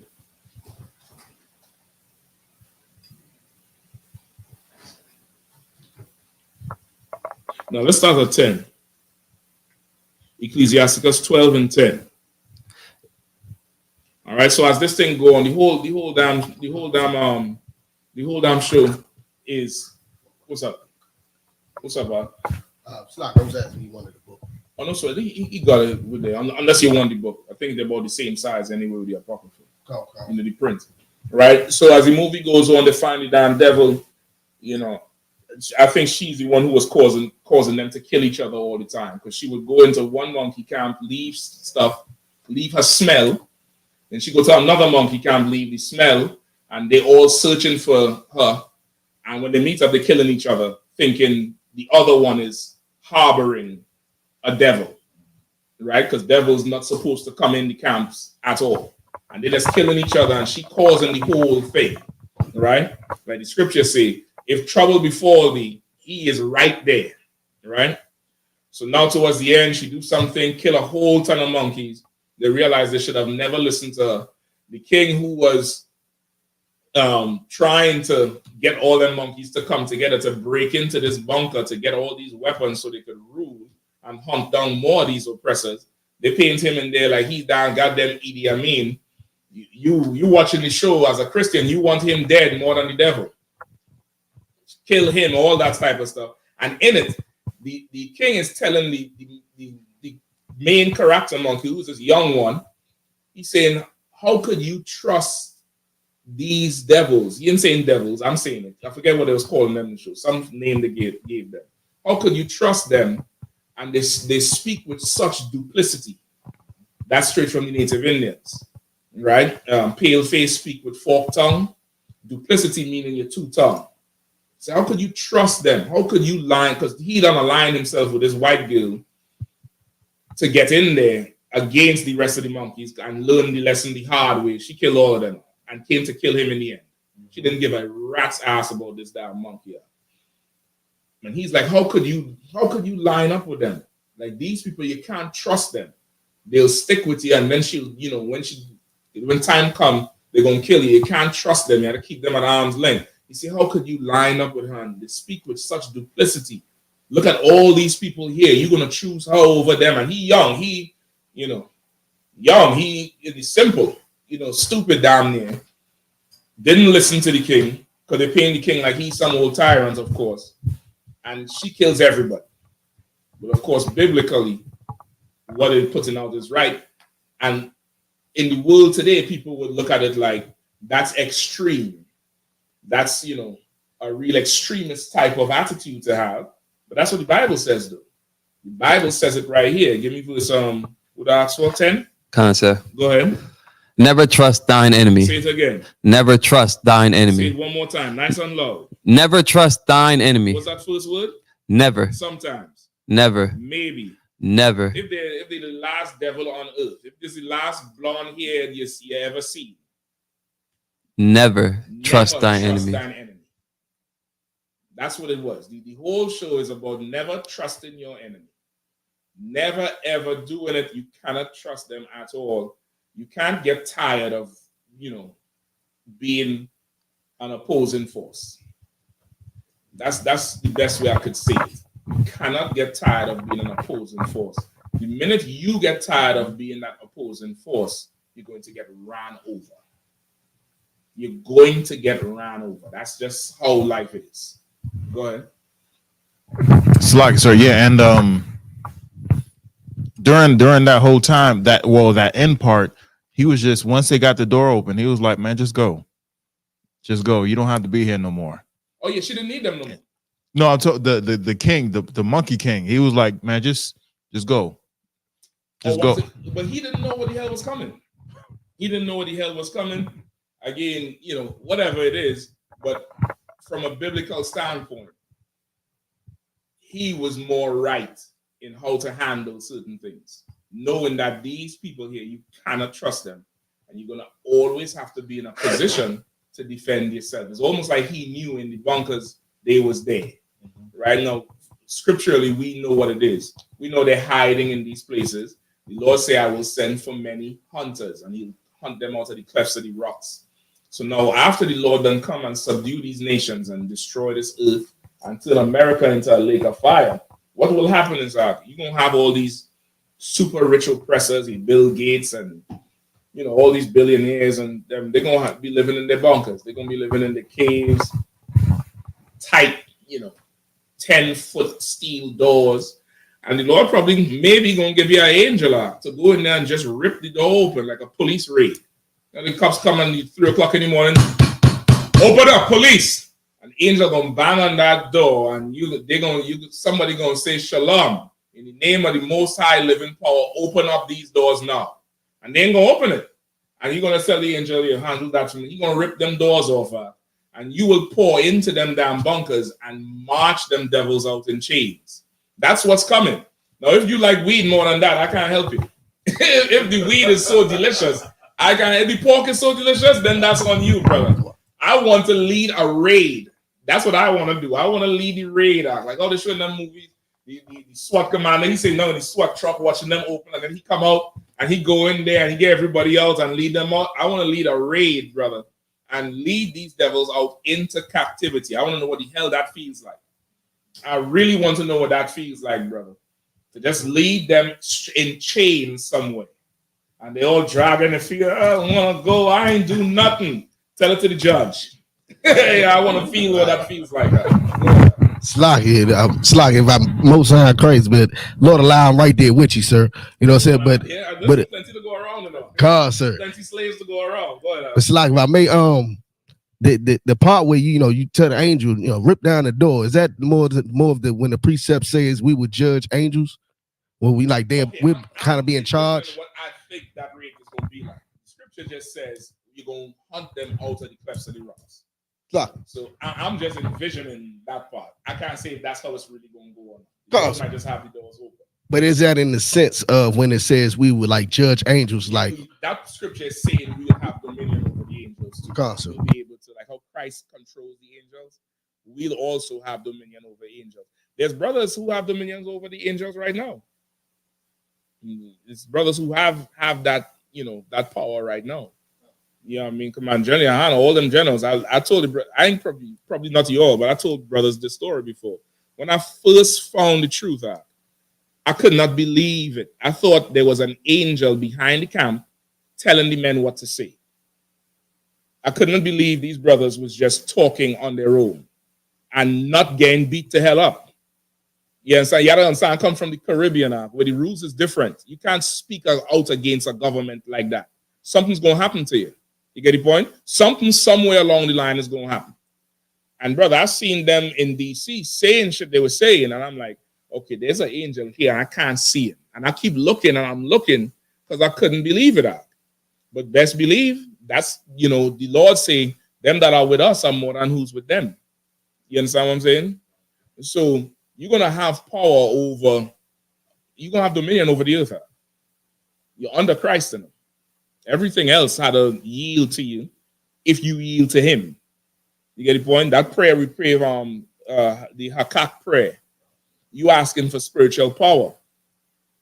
The Bible said what is loosed in heaven is loosed on earth, right? The angels are with the Lord. So let's say you're trying to cast out a demon out. The angel is coming down and get that demon out of there. You're right. If you would imagine somebody who is blind, in the fourth dimension, what you would see is a demon covering their eyes like this. A demon holding on to them on the back, covering them like that. Somebody who is can't use their legs. What you would see is a demon holding them down in that chair, and the legs just not working. They don't do what they want. There's a demon there, and now you are in charge of that thing. You telling him, you giving him orders, like how Christ told the demon, come out of the man. You understand? You're gonna have that type of power. Go ahead. That was it? No sweat, no sweat. You understand? Go ahead. B. Isaiah says a no-knock raid. Oh no, I'm knocking. I want them to be like, listen, I'm gonna have a knock too. I'm gonna have some sort of knock, some sort of horn. I want them pissing and defecating when they hear I'm coming. I want a special horse. This is just my little vanity now. I want them big Clydesdale horse. Jet black, black eye, black everything, paint the goddamn teeth black. And they will just hear this horse coming at 3 in the morning and wouldn't see nothing. You looking out, you can't see nothing, but this horse is riding. And brother, when they hear that knock on the door, they're gonna hide the babies. They're gonna put the children, in mud. Get them a straw to breathe through as I'm walking through, and I'm gonna find them. I'm going to find them. I'm going to sell them. I want to know what it feels like. So you built an empire selling us, and then you tell us don't worry about it. Damn that. Right. Forget that. I wanna rip the baby out. I rip the baby and see the devil collapse from heartbreak on the ground. My baby! And slap that baby over the horse. Gone! And you win that. I'm gone! Gone! You know what I mean? That's what I want. And I come back once a year on the day I snatch the baby. Until that heifer woke up the damn courage to ask me, how's my baby going? Oh, they're going fine. You want to see it? Come on. How many bushels of cotton you pick every day? About 100? As soon as you do 500 a day, call me. They should never do 500 a day. Because I'll unplant the field. There'll never be 500 cottons or bushels of cotton for her to pick. And she'll lose her mind. Because that's what they did to us. That's what they did to us. You want to know why sisters is having all these mental problems? Is mental trauma being inherited from the days of slavery. And that's scientifically proven. They got some DNA code that's embedded, a trauma gene. They call it a trauma gene. I'll look for the video and post it after class. It's called a trauma gene. That's one in us. I want to have my own gene. I want to instill it. It's my own vanity now. It may not happen like this, but I'm trying to tell you, it's good enough for me to say I'm gonna put the wheat down, put the pork down. I ain't gonna celebrate Christmas no more, because that's what the hell I want. I want that power. I want at least to be able to have the option to do it. You know, on that day I might have a heart. I might have a heart and be like, Lady Eden might do the baby, or not. All right, let's get back up. Where we at? Still in verse 10, sir. 10. I read 10 again. Never trust thine enemy. For like as iron rusteth, so is his wickedness. Right? Never trust thine enemy. For as iron rusted, so is his wickedness. It's like how iron start rusting is a small thing. Now you see it on a car, you trip a car door, something, and over time, within a few months, that should use like, damn, how this thing gets so big. It never stops and it just gets bigger and corrupts everything. That's him. His wickedness is like that. That's why you can't give him no space. The scriptures say, give the devil no room and he'll flee. Because he needs room to do what the hell he want to do. You don't give him space to do it, he'll leave you the hell alone. That's how they operate. Come on. It's like, if I could, when I was in Esau's military, whenever we had like inspections, we had to inspect the weapons. If there was one speck of rust, you failed the whole inspection. Damn. You can be perfect in everything, but if it was a speck of rust anywhere on that weapon, you failed the inspection. They know that rust means something. Esau is that rusted. He's that rust in the earth. He's that virus. He's that cancer. He's that thing that needs to go. Not by my hands, but by the Lord's hands. Right? There's nothing that he don't touch that just doesn't crumble and lose its integrity and just fall apart. Right? That's how his wickedness is, as iron rusted. Just keeps going and corrupting everything. Go ahead, keep reading. Verse 11. Show the picture of the damn devil who talk in the damn movie up there with the monkeys too. Please. You know how to zoom in on it with the apple? Please. Go ahead. Verse 11. Though he humble himself and go crouching, yet take good heed and beware of him. And thou shalt be unto him as if thou hadst wiped a looking glass, and thou shalt know that his rust hath not been altogether wiped away. Exactly. That's exactly what the damn thing. I'm trying to tell you, don't waste your time going to watch it. I mean, wait until it gets to the Amazon or whatever else. Or you can go watch it, spend out $10, $20, whatever it is, the movie theater. Read it again from the top. Thou he humble himself and go crouching. Though he humble himself and go crouching, just like this Edomite they had in the show. It's a woman, but she was running around barefoot, dirty. Dirty devil. Dirty. Hungry. Monkey said, look at her. She following us for food and throw some apples at her. She come out like an animal. Take it and run back. Though they come crouching and they humble themselves, and then she finally talked to them and said she couldn't trust them. Imagine that. See, I didn't talk to you because I didn't know if I could trust you. You motherfucker. Though they crouch down and humble, take good heed and beware. Read after that. And thou shalt be unto him as if thou hadst wiped a looking glass, and thou shalt know that his rust hath not been together, Salakia, been altogether wiped away. Right? As you look at a looking glass like a mirror. Imagine you wipe a mirror and now you can see clearly that this is rust. It ain't gone. It ain't wiped away. You can't wipe that away. And that's what happened. And she done played them and, I mean, killed probably thousands of them. Thousands of them in the end. I don't understand how they let this heifer live. But goddamn, it's Hollywood, whatever. But it's for sure a movie you could unpack. The whole series is good to unpack if a brother had time and want to go into it. But this one here is not like the others. It's damn near starting over or going into a different vein. I guarantee you the part 2 of this one or the next installment, they're going to look up and come slaughter them animals because they're all on the ground. They're just waiting. They're all on the ground amassing information and just waiting until, you know, whatever time. Give me verse 12. Verse 12.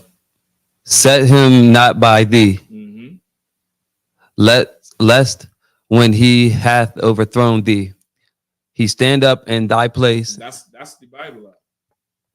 Scripture says, set him not by thee, meaning don't keep this thing close.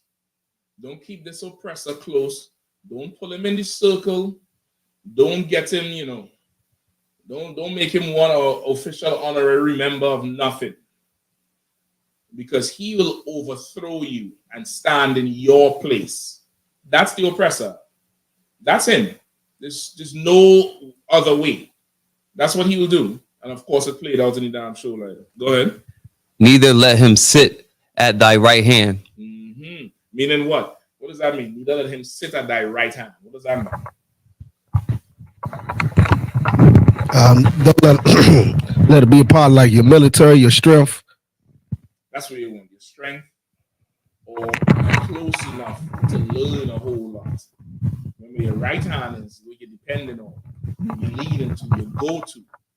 Don't let him sit at your right hand at all. Sit over there in the corner. Stop. Stay over there. Stay over there. Don't come sit here at all. You can't be this close. Go ahead, you was going to say something? It looked like you was going to say something. Come on. No, it's just someone who used to come in and just talk crap. He's Colin Berry Sports says, praise Jesus, the one who died for all races. All right, Colin Berry, no sweat. Yeah, man. Good. What color is Jesus? Anyway, right, let's keep going. Lest he seek to take thy seat, and thou at the last remember my words, and be pricked therewith. And that's what happened, brother. That's exactly what happened. The old tyrant king who they're making him out like he's so crazy and he's so brutal and whatever else. There, of course, that's by design. They made him out like that's it by design, so you would hate him and not the oppressor. You get the point? And he's telling this damn monkey whole time, don't trust this devil. You all up with this girl. You cannot trust their people, man. You can't trust. But the way how they make him out is almost throughout the whole movie, it's like he running game on the young boy and trying to put poison in his head. And, you know, and you see everybody needs to love and love. Brother, and this bitch murdered people. Murdered them monkeys, killed them out, didn't give a damn. And listen, it's so heavy. And listen, I probably read into these movies too much. She killed the monkeys by drowning them. I don't know if y'all getting the point. There was a story this morning on the news talking about, of course, summertime. This, encouraging parents to get the kids to swim. They're saying amongst young kids, especially special needs kids and kids who have social anxiety, drownings have increased. So they go to the woman who's in charge of the summer camp to teach people to swim, and she says a 10-week course, and she said really the goal is not to teach people to swim, is to bring their stress levels down and their anxiety about water. She says she's not really caring about if you could swim at the end of the 10 weeks. She just wants to know that you're comfortable in the water, letting the water, run all over you, and you could go down in the water and stuff like that. That's progress for her. She said because across the board, and then she started to give the stats from the age groups kids who come from this background, that background, and then they say adults. There's been a general increase in all black adults, meaning more black people is drowning because majority of black people can't swim. The percentage of black adults don't know how to swim.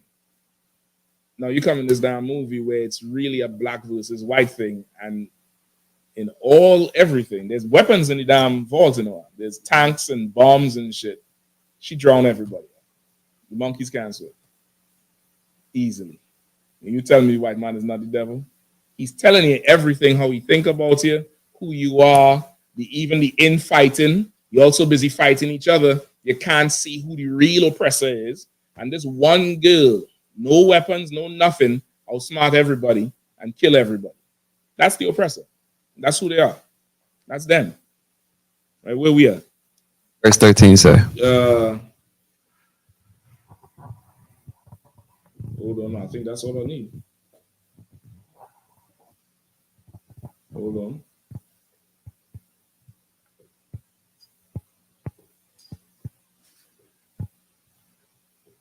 Give me verse 15.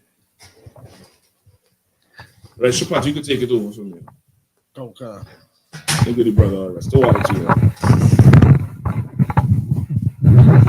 Give me verse 15. Verse 15. You got it? Verse 15. What is that? What's that? Where we at? 16, 15. For a while he will abide with thee. Mm-hmm. So for a while, you press will abide with you. For a while. While you can roll that good tight blunt for them, they'll abide with you. You know what I mean? While you can get them, while you can teach them how to do the nice TikTok dances, they'll abide with you for a while. Go ahead. Come. If thou begin to fail, it's like if thou begin to fall, he will not tarry. But as soon as you start having a little dip, that devil is gone.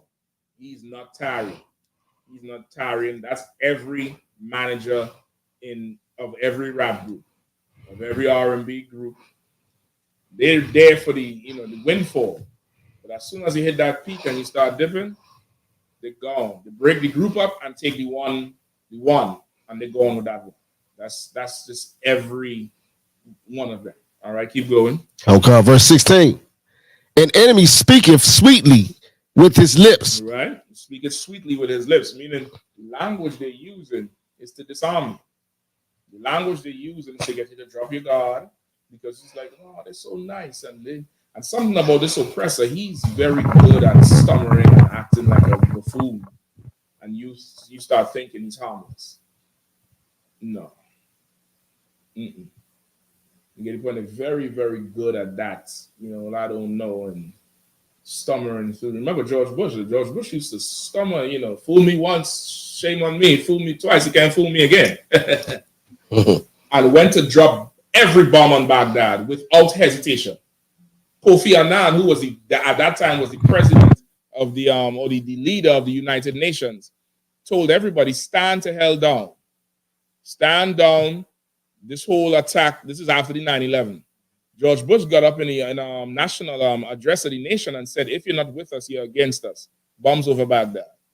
The same bumbling, stumbling drunkard, he kills her. That's him. That's him. Go ahead. But in his heart, he imagineth how to throw thee into a pit. Right, that's the whole movie there. I think most brothers in the truth will find the movie is trash. People in the world will think it's just so amazing because they can't see it coming. They're seeing this little dirty white girl, excuse me, TikTok spearman or the algorithm, whoever. They see this little dirty white girl running through hungry, and they're thinking it's an anomaly. They'll think, well, damn, what happened to her? And they got to be kind to her. Brother, she was the most murderous one in the whole damn show. I'm trying to tell you straight up and down. That little dirty white girl is a murderer. Mass murderer too. Mass murderer. She done think the whole thing out because she hang around them and she watch how they move. She checking the strengths and the weaknesses. She staying out of sight, watching them, and she ain't letting you know what she could do. I guarantee you in the sequel or the second part, you would find out she was militarily trained to survive and do all type of shit. You'll find out that she ain't just some random white girl who got tired of seeing her people be cave people. You'll find out that they was training her in them bunkers and they sent her out there to do that shit. I guarantee you that shit. Right? Read that part again. 16. An enemy. Mm-hmm. An enemy speaking sweetly with his lips, but in his heart he imagineth how to throw thee into a pit. Go ahead. He will weep with his eye, Mm-hmm. but if he finds opportunity, he will not be satisfied with blood. Brother, she crying all kind of shit. Acting all hungry. It's like she's starving. And she waited for the right opportunity to destroy them damn animals. And all because, and she told them, when they asked her, why you do it? She said, I ain't living under no monkeys. She's like, we ain't doing that. We ain't doing that. She said, you used to be in cages. Monkeys like cages. He find a book showing them a book about the zoo. And he flipping through the pages. You see the giraffe, you see the lion. He see him in a cage. He stopped. He turned the page. He see a bigger monkey in a cage. He's like, what the hell is this shit? He don't know that they was in cages. She telling him flat out, we not being under you. This is after they done helped her. They done fed this broad, gave her clothes, save her from being destroyed. They was about to kill that brother. He ride a horse, pick her up, help her out. All this time, all that's in her mind is, I'm going to kill every one of them. Every single one of them as soon as the chance comes. Thus say the Bible. You get the point? Where we at? Right? And also, she found the opportunity and he will not be satisfied with blood. Now, she done killed them, drowned them, left, disappeared. Nobody know where the hell she gone. After they done, the hero shit happened, the little monkey, he saved some of the people. He go back to his place. You see her standing off by a tree with the horse in brand new clothes. I don't know where the hell she get them clothes from. But once again, clean. She clean now. And she's standing there. So it's looking like they're showing him her over there. They're like, look, she over there. So he look up. So he walks over to talk to her. And as he talking to her, I forget what she asked him, and he says something. He said, I think we had to find a way to live together. The original Caesar didn't like this shit. Some shit like that. Brother, and her countenance drop. And you're thinking, okay, well, she feeling bad or something. And then the camera show you behind her back, brother, and she gripping the 38 right here, waiting to kill him, Mark. And walked off. I forget what she said in the end, but she's on a straight mission to kill everybody. And this dumb fool right here, I guarantee if that monkey was in tree in today, he'd wear purple. He want to get down with everybody. He don't want to be separate. He loses his whole family, and this broad still riding around. I don't know what else to tell you. Like, she wasn't even satisfied with blood. The movie damn near encompassed the spirits of the oppressor. It really encompassed his whole spirit. It encompassed how simple we are as a people. Of course, the Planet of the Apes, the whole trope is the apes represent black people. And black people ruling, and white people losing their mind because you're supposed to be in a cage or in servitude and slavery. Right? Keep reading. Verse 17. If adversity come upon thee, thou shalt find him there first. If adversity come upon thee, thou shalt find him there first. Once again, it starts off with them fighting each other. And they're all talking about they're smelling this white person. They're all talking about it, and then they start to accuse each other of harboring the white person because she's the one causing everything. And in everything in life, if you're paying attention to what Commander Yahanna and generally everybody teaches, what the Bible says in life, you pay attention. If there's adversity between us, try to find where the devil is. See where he is first. See what the hell is going on. I told you all that Drake and Kendrick beef, it's not a real beef. It's not. This is some devil I'll come into your Shabbat. This generation right now that consumes the world, right, is very driven by what he said, what he did. So that's why the beefs is dropping so fast, and they get more vile because that's what this generation likes. You understand? This is a generation that likes that type of thing. Those brothers are not really beefing. They're not really beefing. How could you tell Drake don't say nigga no more, and you let Eminem ride?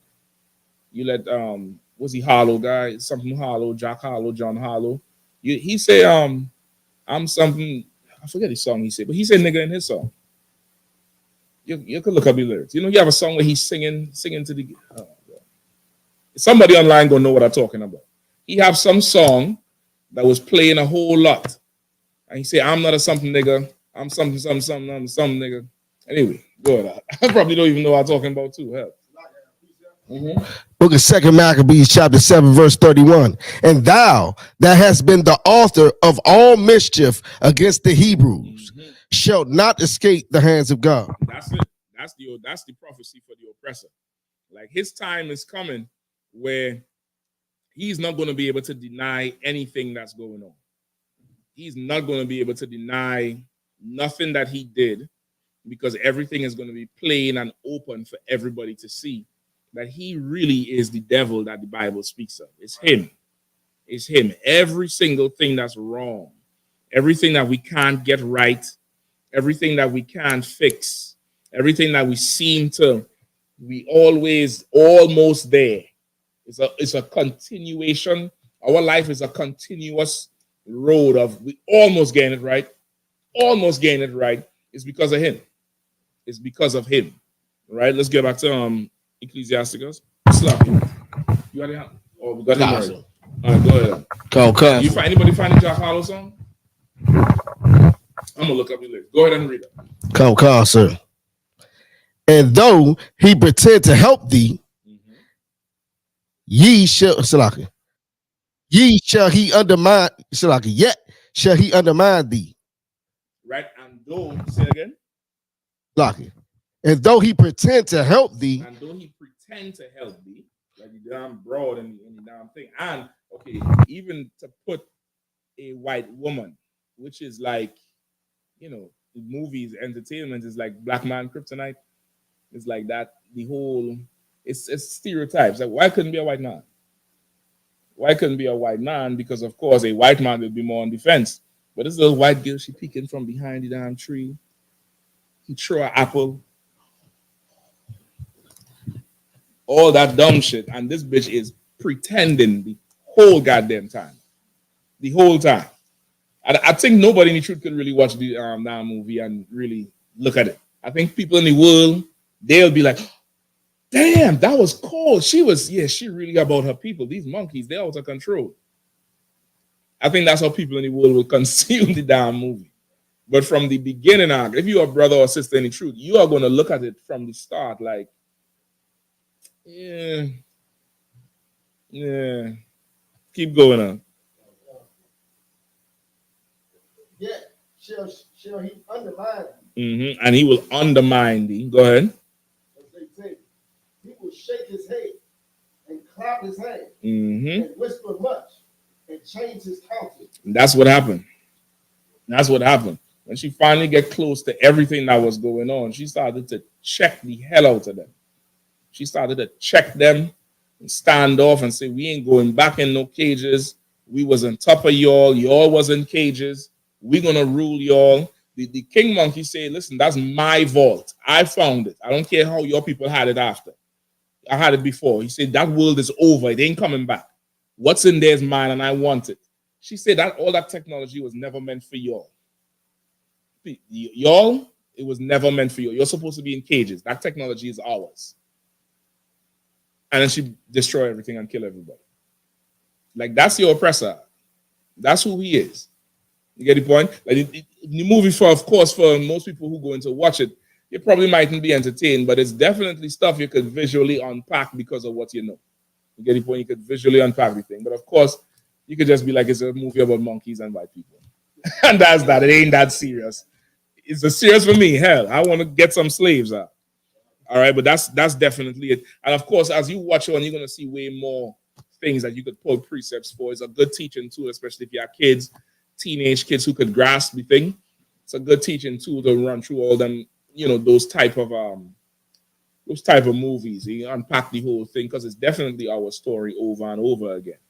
You get the point? Now going back to what he said about he will not be satisfied, he will try to overthrow thee. He was talking about the how so many times in our history, as we try to make strides and move, he will intervene and move the goalposts or realign something. And now this week you have, I believe this is the week that celebrates 70 years of the anniversary of Brown versus Board of Education, right? Brown versus Board of Education. Anybody know what Brown versus Board of Education is? Come on, Shapat. Slug, is that when it was the whole integrating with the black kids came to white schools? It's to stop the segregation. It was about the desegregation of the public schools, right?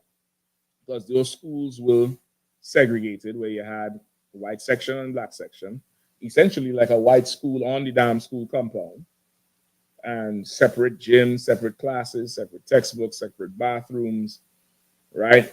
There was 3 landmark cases. One is Plessy versus Ferguson, which is the ruling from that case was the prelude for Brown versus Board of Education. Plessy versus Ferguson, resulted in the separate but equal ruling, right? It could be separate but equal, and that gave rise to the segregated schools, which is where you get the Brown versus Board of Education. To be separate is not equal. Equal is together. You get the point? Equal is together, because before, I think Plessy versus Ferguson, if I'm not mistaken, was a slave who was trying to have his rights. Somebody could look it up. So those 3 is Plessy versus Ferguson, Brown versus Board of Education, and Roe v. Wade. Those was the 3 very landmark cases that changed America. That's why they're talking about Roe v. Wade even till today. It's still an election. It's still in politics. It's still in the election talk. They always bring it up, a woman's right to choose and this and that. So this week is Brown versus 70 years of Brown versus Board of Education. So now with Brown versus Board of Education, after that, the ruling, I think the Supreme Court voted twice to desegregate schools. And the second time, I forget exactly which one of them said it. But they said that you damn near had to desegregate schools with all swiftness. It's some language they use. I forget the phrase. Go ahead. Like, so it's heavy how you talk about it, because it's like the main thing to be a politician and win your race is to allow something that the Lord hates. Like you putting money into the schools, that's not that big. You funding things that need to be funded, that's not that big. But you allowing a woman to say my body, my choice, or back then, the Lord don't want us to be amongst the heathen.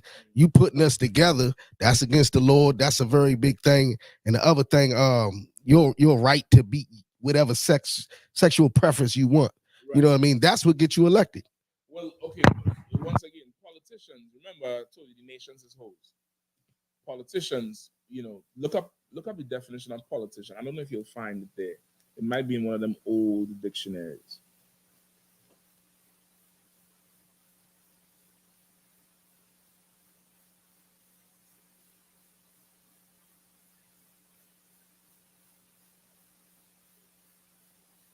It might be in an old dictionary. Do we have an old dictionary? The old Webster's? Check that bag if you don't mind. You can check it right on top there if you need to. I think it would be in there.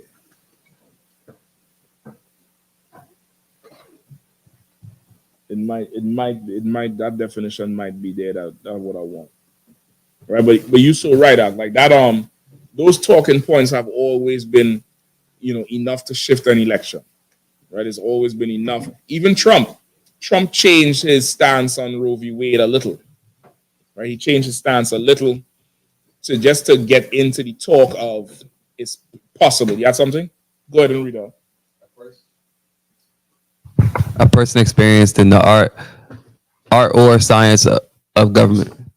A person experienced in the art or science of government, right? That's one. That's not what I want. Let me get what the second one says. Don't pack it back yet, no. The second one says a person engaged in party politics as a profession. Party politics, okay. Is it there, Bukwaj? I believe so. All right, let me hear.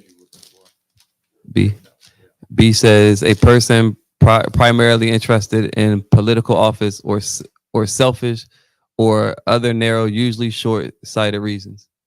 No, that's on it. No, there's something else on top of that one. Hold on. What comes after? What comes first? O or R? LMNOP. O, right? Okay. All right. Y'all don't judge me, man. You're sitting back there talking about O or R. I know pork don't go in your mouth, though. That's what the hell I know. No, but I see where L come. Politician, all right, let me see. Hold on. It might be in this one. I know the older dictionaries tend to have them original meanings.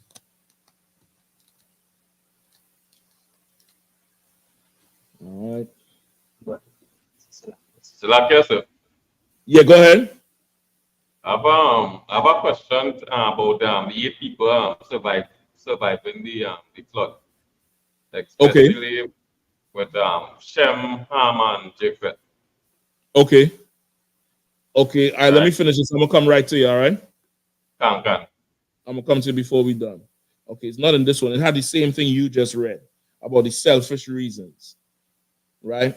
One of these dictionaries, this might be our one version. This is 10th edition. We have another version. It probably need camp equipment. That's the one with nigger in it. Because as the new edition. Okay, it's the same name, but the editions, as the editions get newer, they remove the meanings. Like the new editions of nigger mean ignorant. That's what they have in the Bible. The old Collegiate Webster's dictionary, it tells you nigger comes from the Latin word niger, which just means black. You get the point? No. That's too much. Okay, a politician is somebody who you could pay to talk. That's basically what the definition is, right? At their own selfish gain. So you could just pay this person to talk. That's why DC is famous for what? Lobbyists. You have a ton of lobbyists, right? You hang around DC enough, you're going to meet some lobbyists. And all they do is get big money from like Johnson & Johnson, Pfizer, whoever else, and they go to the politicians and plead the case and let the politician know, hey, this company ready to donate $5 million if you talk about this issue. And that's why sometimes you see the Capitol Hill hearing or something, and somebody come up with some, weird off the wall thing, climate change and shit. You think them politicians give a damn about climate change? They're molesting every intern and snorting all the coke in DC. And tell me I'm not lying. Just today or yesterday, they found cocaine in the Capitol Police headquarters. Pull it up on the internet. Cocaine, Capitol Police headquarters. The Capitol Police are. They don't give a damn about no damn climate change. You understand? A politician, that's who they are. So what you're saying is so right, where whatever point they could push to make them get into office, they will say it. Go ahead. Shalakia, right then, what is it? Genesis 25, where he sold his birthright for pottage because he want it right now. He don't care about later. He don't care nothing about later. Whatever it is he wants, is money comes first, right? So of course, when the ruling came down, they said you have to desegregate the schools with all swiftness. Now, I'm using how we would say it, but I forget how the language they use with, it was something like clear judgment and clear, meaning you can't drag your feet on this. You have to desegregate these schools and make these black people sit in the same air-conditioned rooms or nice books, whatever it is you get in your children, they had to get, right? And they went ahead to perform that whole situation. So now you have integrated public schools, and what happened over time, right? Because I think Brown versus Board Education was in the 50s, 54, I think, 53, 54, right? Yeah, that's 70 years, right? Yeah, 70 years, 50, 54. What has happened to public schools since 1954?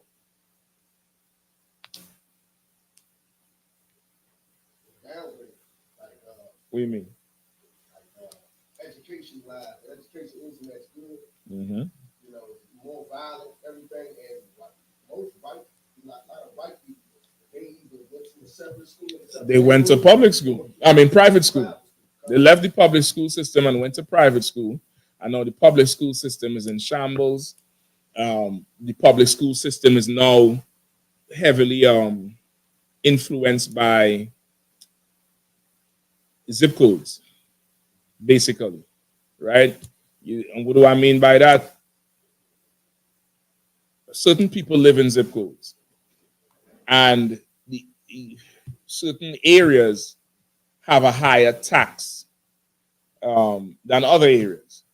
And the tax, the money that comes from, I think, your property tax and something else goes directly to the funds available for the public schools in that area. So, of course, if you live in an area where the property tax is higher and the incomes are higher, there's more money available in those areas for public schools. But if you live in another area where the property tax is lower and, you know, it's just lower and the income is lower, there's less money available for public schools. So somehow this oppressor has always found a way to still segregate the schools, right? And that's why you have people from one area using an address in another area to send a child to a school over there, because over there the school is better, when the ruling was supposed to be across the board for everybody. You get the point? Go ahead. Like I made this going to public school all my life. 1 year I had to go live with my grandfather, right, in St. Mary's County, and then I went to this school called Great Mills, right, and I noticed just in that school alone, it was bright. I never knew that school would be that bright, right? In my school, like I had no problem going to sleep. You know what I mean? I couldn't go to sleep there; it was uncomfortable. Listen, everything was, so designed. It's by design. Everything with how the schools look, everything about it. And, even with that, you still now have segregation. You still have, what it is. Let me send you a video here to play before I get to the next question. Hold on. What's it send it to? The DC? Your Facebook? Okay. Okay, I just sent it to you. All right, see if you could pull it up and play the whole thing. This is the Christian Broadcasting Network, not those 700 club type people, and they were talking about it. Go ahead.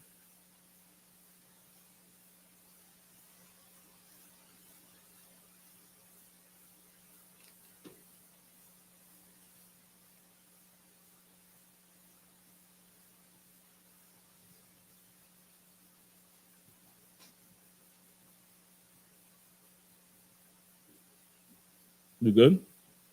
You need some more time?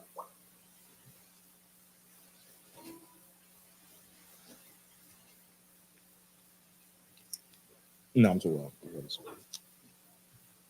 Your child needs 3 key factors to get into. There's one.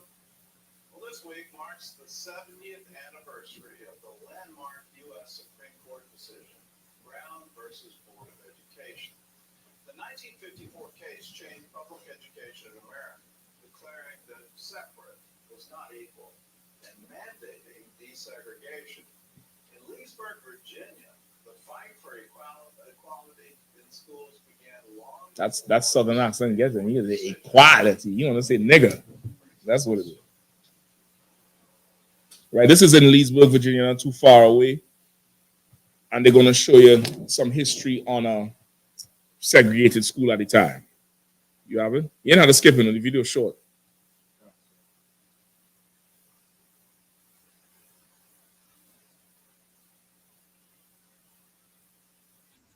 1941 until 1968, this building served as the only high Happy school Wall for of Black Wood. students in Loudoun County, Virginia. 88-year-old Jim Roberts remembers eating lunch in this gym, running down the court in many basketball games, and dancing at the Douglas High School prom. Was it a fun experience coming to high school here? Oh, yes, yeah. But I mean, you didn't want to miss school because you got to see friends and you made friends. And you were on the basketball team. You was on the basketball team. Oh, yeah. And you said you never missed a prom. No, never missed a prom. I went to prom all the years. As a student in the 1950s, Jim didn't see segregation as much of an issue. How can you miss something if you've never experienced it? That's my take on it. It was the way it was, right? This is the way it was. With the kids, we all played together, everything together. The only thing we didn't go to the same church and didn't go to the same school. Before high school, Jim attended what was known as the Training School for Blacks in Leesburg. The building, which still stands today, was considered unsafe and did not have indoor plumbing. While Jim may have been too young to see the injustice, his mother and many others worked behind the scenes, attempting to make things right. The real story of how Douglas High School came to be can be traced back to the parents and Black activists who were determined that their sons and daughters would receive a good education, no matter the No, cost. the pause right there, They right? wanted to accredit high You school see what it's program. saying, right? But the white This government, school was getting ready to fall down. The building was unsafe. They had no indoor plumbing. You use outhouses. But the parents is there and the activists coming through because now it's clear who the enemy is. It's clear that they're doing something to us. Today, that argument is out the window, right? Recently, PG County had a whole, they was up in a fit because them kids went down on the National Harbor and, start breaking up glasses, looting, stealing, fighting. I think somebody got shot down there. And now they're saying they're going to fine the parents if these children are walking on the harbor after 3, I think, without supervision, under any teenager over 13 or something like that, or under 16, forget the age group. But now they're clamping down on it, and they don't understand why us as a people, from the kids with the parents, our society, our communities, is in shambles today. And it's really because of integration. That's really what it is. Go ahead. wouldn't give it to them. So they said, we don't have land for that. So they said, okay, so we're going to buy the land. In 1938, the group formed the Countywide League, raising $4,000 to buy land for a high school. Stop The right. county, however, So, of course, wouldn't they let went to them the build- county. You might have to back it up some more, right? They went to the county to saying, listen, we ain't going, you don't want us there. We're going to build our own school, right? Which is, that's not what you hear when you hear about the civil rights movement and, fighting equality. You hear how we always wanted to go in their places. Our people wanted to build our own and get equal pay, fair pay, because they was paying them white boys more than they was paying us. That's what the whole thing was. And they would not let us be by ourselves. And that's to introduce Martin Luther King in the 50s to push this whole integration shit, but we want to sit in their businesses and stuff when these people here was trying to do for themselves, right? Go ahead. dollars to buy land for a high school. The county, however, Skip it wouldn't back. let them build on dollars. In 1938, the group formed the Countywide League, raising $4,000 to buy land for a high school. The county, however, wouldn't let them build on the land unless they owned it, and forced the league to sell them the land for only $1. They had to give it Play, to the play school that system. again. The white man is the absolute devil. You're all looking like, what? Yes. After they done raised the money and bought the land for $4,000, the county tell them, in order to have the school here, we had to own the land. You can't, own the land in the county and build a school. We had to own the land. Well, we have the land already. Buy it from us. Yeah, we'll buy it from you for $1. All that money they raise, gone. Go ahead. Okay, so we're going to buy the land. In 1938, the group formed the Countywide League, raising $4,000 to buy land for a high school. The county, however, wouldn't let them build on the land unless they owned it, and forced the league to sell them the land for only $1. They had to give it to the school system for $1 if they were going to have the high school. After the high school was built, which it was, obviously, we're in it right now, there was no furniture. So the black community had to produce the furniture themselves. And that is emblematic of what was going on during the segregated era. So they were provided schools, but they were not equal. Every day, Barbara passed a school that was beautifully done. It had just been built that was for only white students. And she was forced, living in then a segregated Virginia, to go to a segregated black high school, which required her, every time it rained, to bring an umbrella just to sit in class. During his address at Regent What University, scripture is it? They got the school. They don't have no furniture. They had to build the furniture. And this is what was going on in the time of the segregation. And they would walk past all these nice white, these nice brand new schools with furniture and everything. And they couldn't go there. And they had to go to these segregated schools.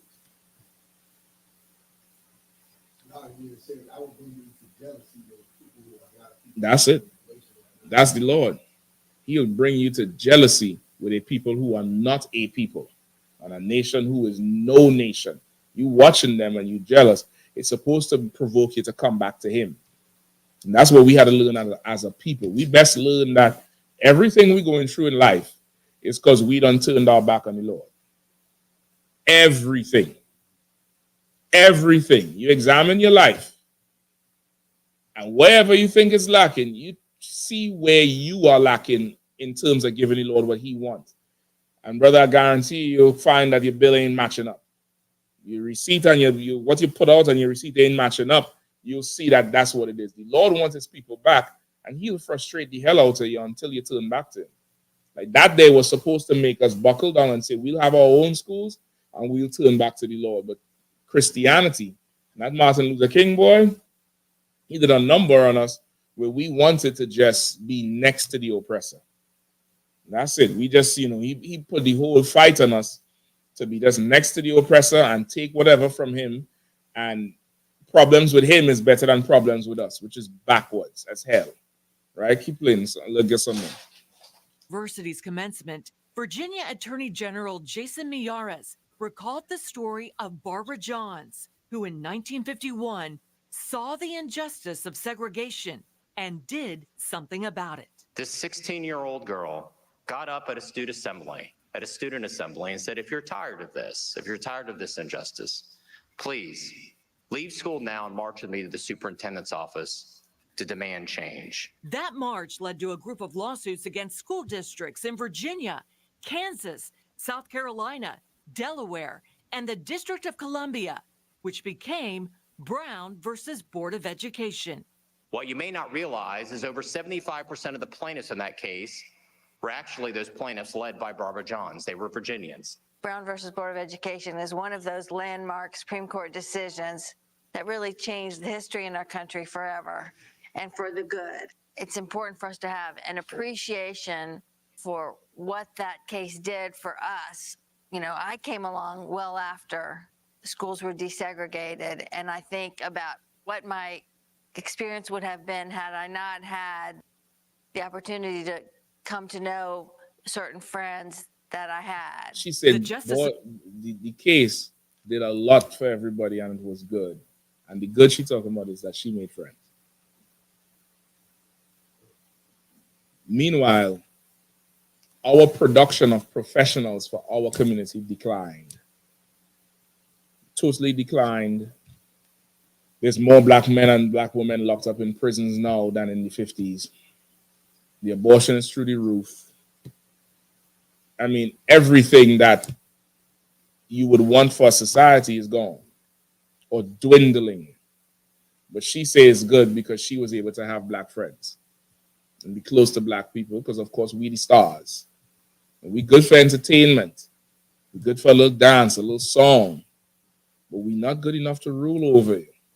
We're not good enough to have our own and rule over you. Seek to kill us like the little white, dirty white girl in the damn movie. You get the point? They don't want that, but they would want you close enough to them where you could just be, entertainment or some little friend or whatever. Meanwhile, her people, went to the moon after this. After what? This 54, right? They went to the moon, what, 68, 69, somewhere around there? Yeah, they went to the moon about 15 years after this shit. They went to the moon. We can't even have our own anything. But Brown versus Board of Education was, it was supposed to be good for us. It definitely wasn't. It was a landmark case. I guess it had to happen. But as a people, we need to be totally separate from them. Totally separate from them. And listen, our schooling has to be different because we don't hear in stories about, see, one story today, they said this girl, she was homeschooled. She entered college when she was, 10? And she's 18 now, 17 now, and she have a doctor's degree, a doctorate. Just graduate, right? Yahanna also brought out the I.S.U.P.K sister who is 11 years old, and they say her IQ is higher than Einstein, and she in college now. Like our people, we the stars of the earth. We don't need integration. We need you to leave us to hell alone. That's what we need. Don't bother us. Just leave us alone. We'll handle ourselves.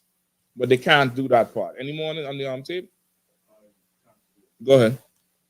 This is ruled unanimously in the landmark 1954 Brown decision.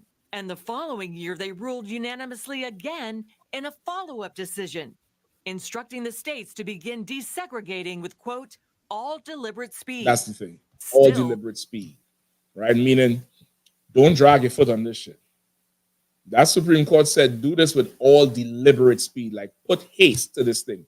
Be deliberate about desegregating these damn schools because, of course, this is precursor to the whole civil rights thing where things starting to go up in arms with the protests. They ain't trying to be caught up with more cases of this because they already ruled on it twice. Right? Go ahead. Loudoun County held out until 1968. The county officially apologized to the Black community in 2020 for not fighting school segregation. Loudoun County, Loudoun County is right out there in Virginia. I think recently they was in the news because some boy raped some girl in a bathroom. They just transfer him to our next school and let him do it again. I mean, I think they're ready to fire the superintendent over the thing, but they're covering up all the nonsense going on in the public school. You can look it up. Look up Loudoun County School, LCS, whatever it is, the school board. Look up all the nonsense they're covering out there. They wasn't with the desegregation. They wanted to keep it segregated. They held out for 14 more years till 1968 and recently apologized for, putting Black people under extra stress. The white man is the devil. That's the end all and be all of it. And you should seek to get far away from him as possible. If you can't do it physically, definitely take your spirit out of this place like the Bible says. Any more? Salakia, sir. Somebody say Salakia? Khan, sir. That's stupid. Yeah, go ahead. I would just want to make a note. My actual mother's parents, my grandfather and my grandmother, went to Douglas High School. See? Listen, now we need to get some interviews up, right? Well, I only got one. I'm gonna get my grandfather. He's the only surviving one right now. So yeah, you gotta get him to talk about them times, and I think the school right now where they show there where the brother is like a tourist attraction. You could go there and video. It's like a little museum, right? The old school is part of the the history of the place. You could go there and get some video of it. You know what I mean? Any more? To water too, my friend. Let me just hear a little bit more. Could probably skip ahead. The school building houses other educational programs and serves as a museum to the original all-Black high school. When giving walking tours of Douglas, Robert says he's always asked the same question. What was here before? What was here before? So this being here, this is a monument to the Black community and to all of America, the struggles that we went through. Roberts, who would join the Navy after high school and work at a number of jobs throughout his life, says that while we've come a long way in race relations, it's only faith in God that will see you through. The thing that I think of when I read my Bible and I see it through all the way through the Bible from Genesis is the word truth. Truth will prevail. Regardless, it might take a while to do it, but the truth will prevail. Wendy Griffith, CBN News, Leesburg, Virginia. Yeah, the truth will prevail. The truth is the white man's the devil, but you ain't ready for that truth. You ain't ready for that truth at all. You know what I mean? I think there's a little bit more. They talk about, you know, the segregation with the church. They say the church is so segregated, all that type of stuff. The real thing is segregation is absolutely healthy. It's a healthy thing, and we should self-segregate. We shouldn't beg them to segregate us. We should just do it ourselves. The Chinese don't beg. They just go and make Chinatown and spend money with themselves. The Ethiopians do the same thing. The East Indians do the same thing. The Jewish man does it. Nobody says he's racist. We should just self-segregate and look within and do everything amongst ourselves, for ourselves, with ourselves. And you'll see where this plays. And of course, obey the Lord, and we'll see where this place goes. All right. Trinidad, what question you all had? Last one before we roll. About the flood? Thank answer. Yeah, go ahead. Say it one more time. Well, I want to find out, right, with Shem, Ham, and Japheth, right? Right. How they end up multiplying. I want to know, like, if when Shem children now maybe went on to Ham children and Ham children and Japheth children, like if there was like multiplying in that way. Yeah. So it's Noah, his wife, Shem, Ham, and Japheth, their wives, right? So it's three brothers. So the brothers will make children. Ham will make Hamites, Shem will make Shemites, Japheth will make Japhites. Whichever male marries, that's what the child is. Now, those children are what now? Cousins, right? You all following me? Cousins are lawful in the Bible. Just don't go tear up the family reunion today. Just leave your cousins alone. It's very big. The family is so big now. You probably got a cousin. The Brazilian is your cousin. The Jamaican is your cousin. St. Lucian is your cousin. The sister in Chicago is your cousin. The brother in Florida is your cousin. The family is big now, so you don't have to go in your immediate family. You're sitting down there in the barbecue looking at the tail walking through the door. Nigga, that's your cousin. Leave her alone. Now, that cousin, your first cousins is lawful. Tobit. You know the story in Tobit in the Apocrypha. Everybody familiar with it? Tobias, which is Tobit's son, he had first rights to that sister who had them demons, who was killing them husbands. That was his cousin. Jacob, go ahead.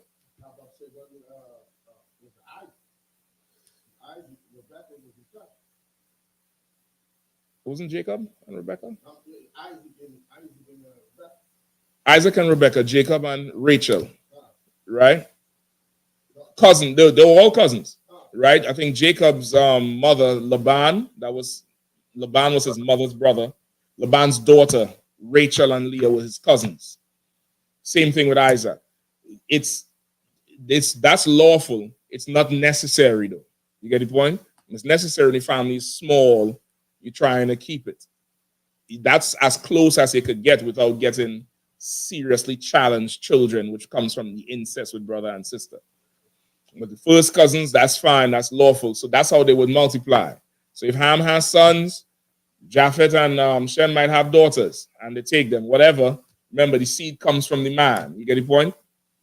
Not the woman. So, of course, from there is how it grew. You understand?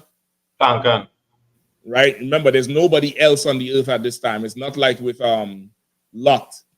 When Sodom and Gomorrah was destroyed, Lot's daughters thought that was it. There was nobody else on the earth, which is not true. There was other people on the earth. It's not like with Cain and Abel. When Cain got banished, he went to the land of Nod and got another wife. Took 2 wives. At this time, that was it. Everybody comes from them. That's why the Bible says everybody comes from Adam. The reason everybody comes from Adam is because Noah is a direct descendant of Adam. And then Noah had 3 sons, and everybody comes from Noah. And Noah comes from Adam. That's how everybody comes from Adam. You understand? You understand, Shah? Yeah, so that's how it would multiply. It multiplied like that, and it got bigger and bigger and bigger, and eventually you started having the tribes, and then you had the nations. So you have a family of Hamites, maybe 50 people. Then they grew and come bigger to a tribe, and then they grew and come bigger to a whole nation. So that's Ham over there, and Shem over there, Japheth over there, and they just keep growing and growing and growing. In essence, we all cousins. Really, that's what it is. It's brothers and sisters, children. That's who we are. We children of brothers and sisters. You get the point? We're all cousins. It's a whole family. It's so far and wide now. It's fine, but you don't have to go and you say, well, the Lord say cousins is lawful. Says, come on, you don't have to do that shit right now. So, and same way for the sisters, hell, right? But that's how it happened, Shaw. All right. Anything else? No sweat, Ak, no sweat. Anything else, or we good to go? We good to go there. All right, most in Christ. With that's it online too. I ain't want to go no that. That's it. With that, pass the class over the priest and officership after that.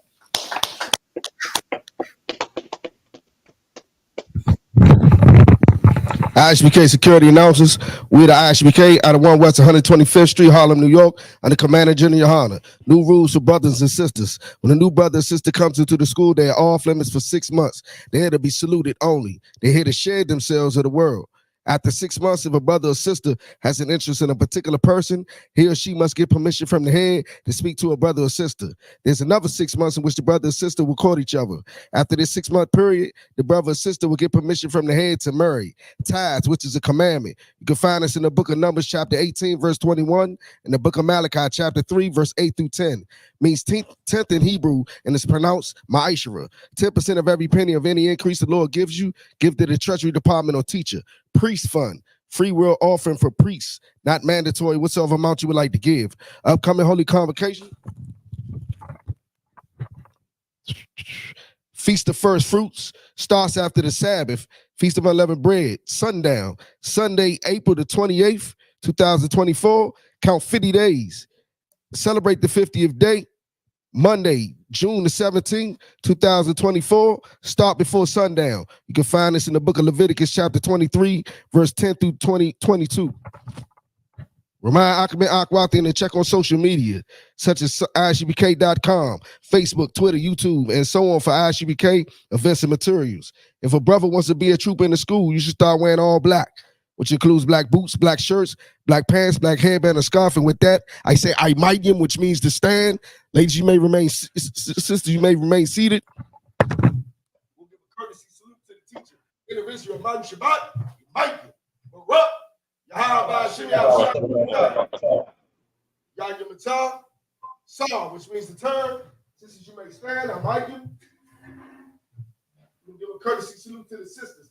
In the Israel, Ma'am Shabbat, Mike, Baruch, Yahanna, Yahanna, class dismissed.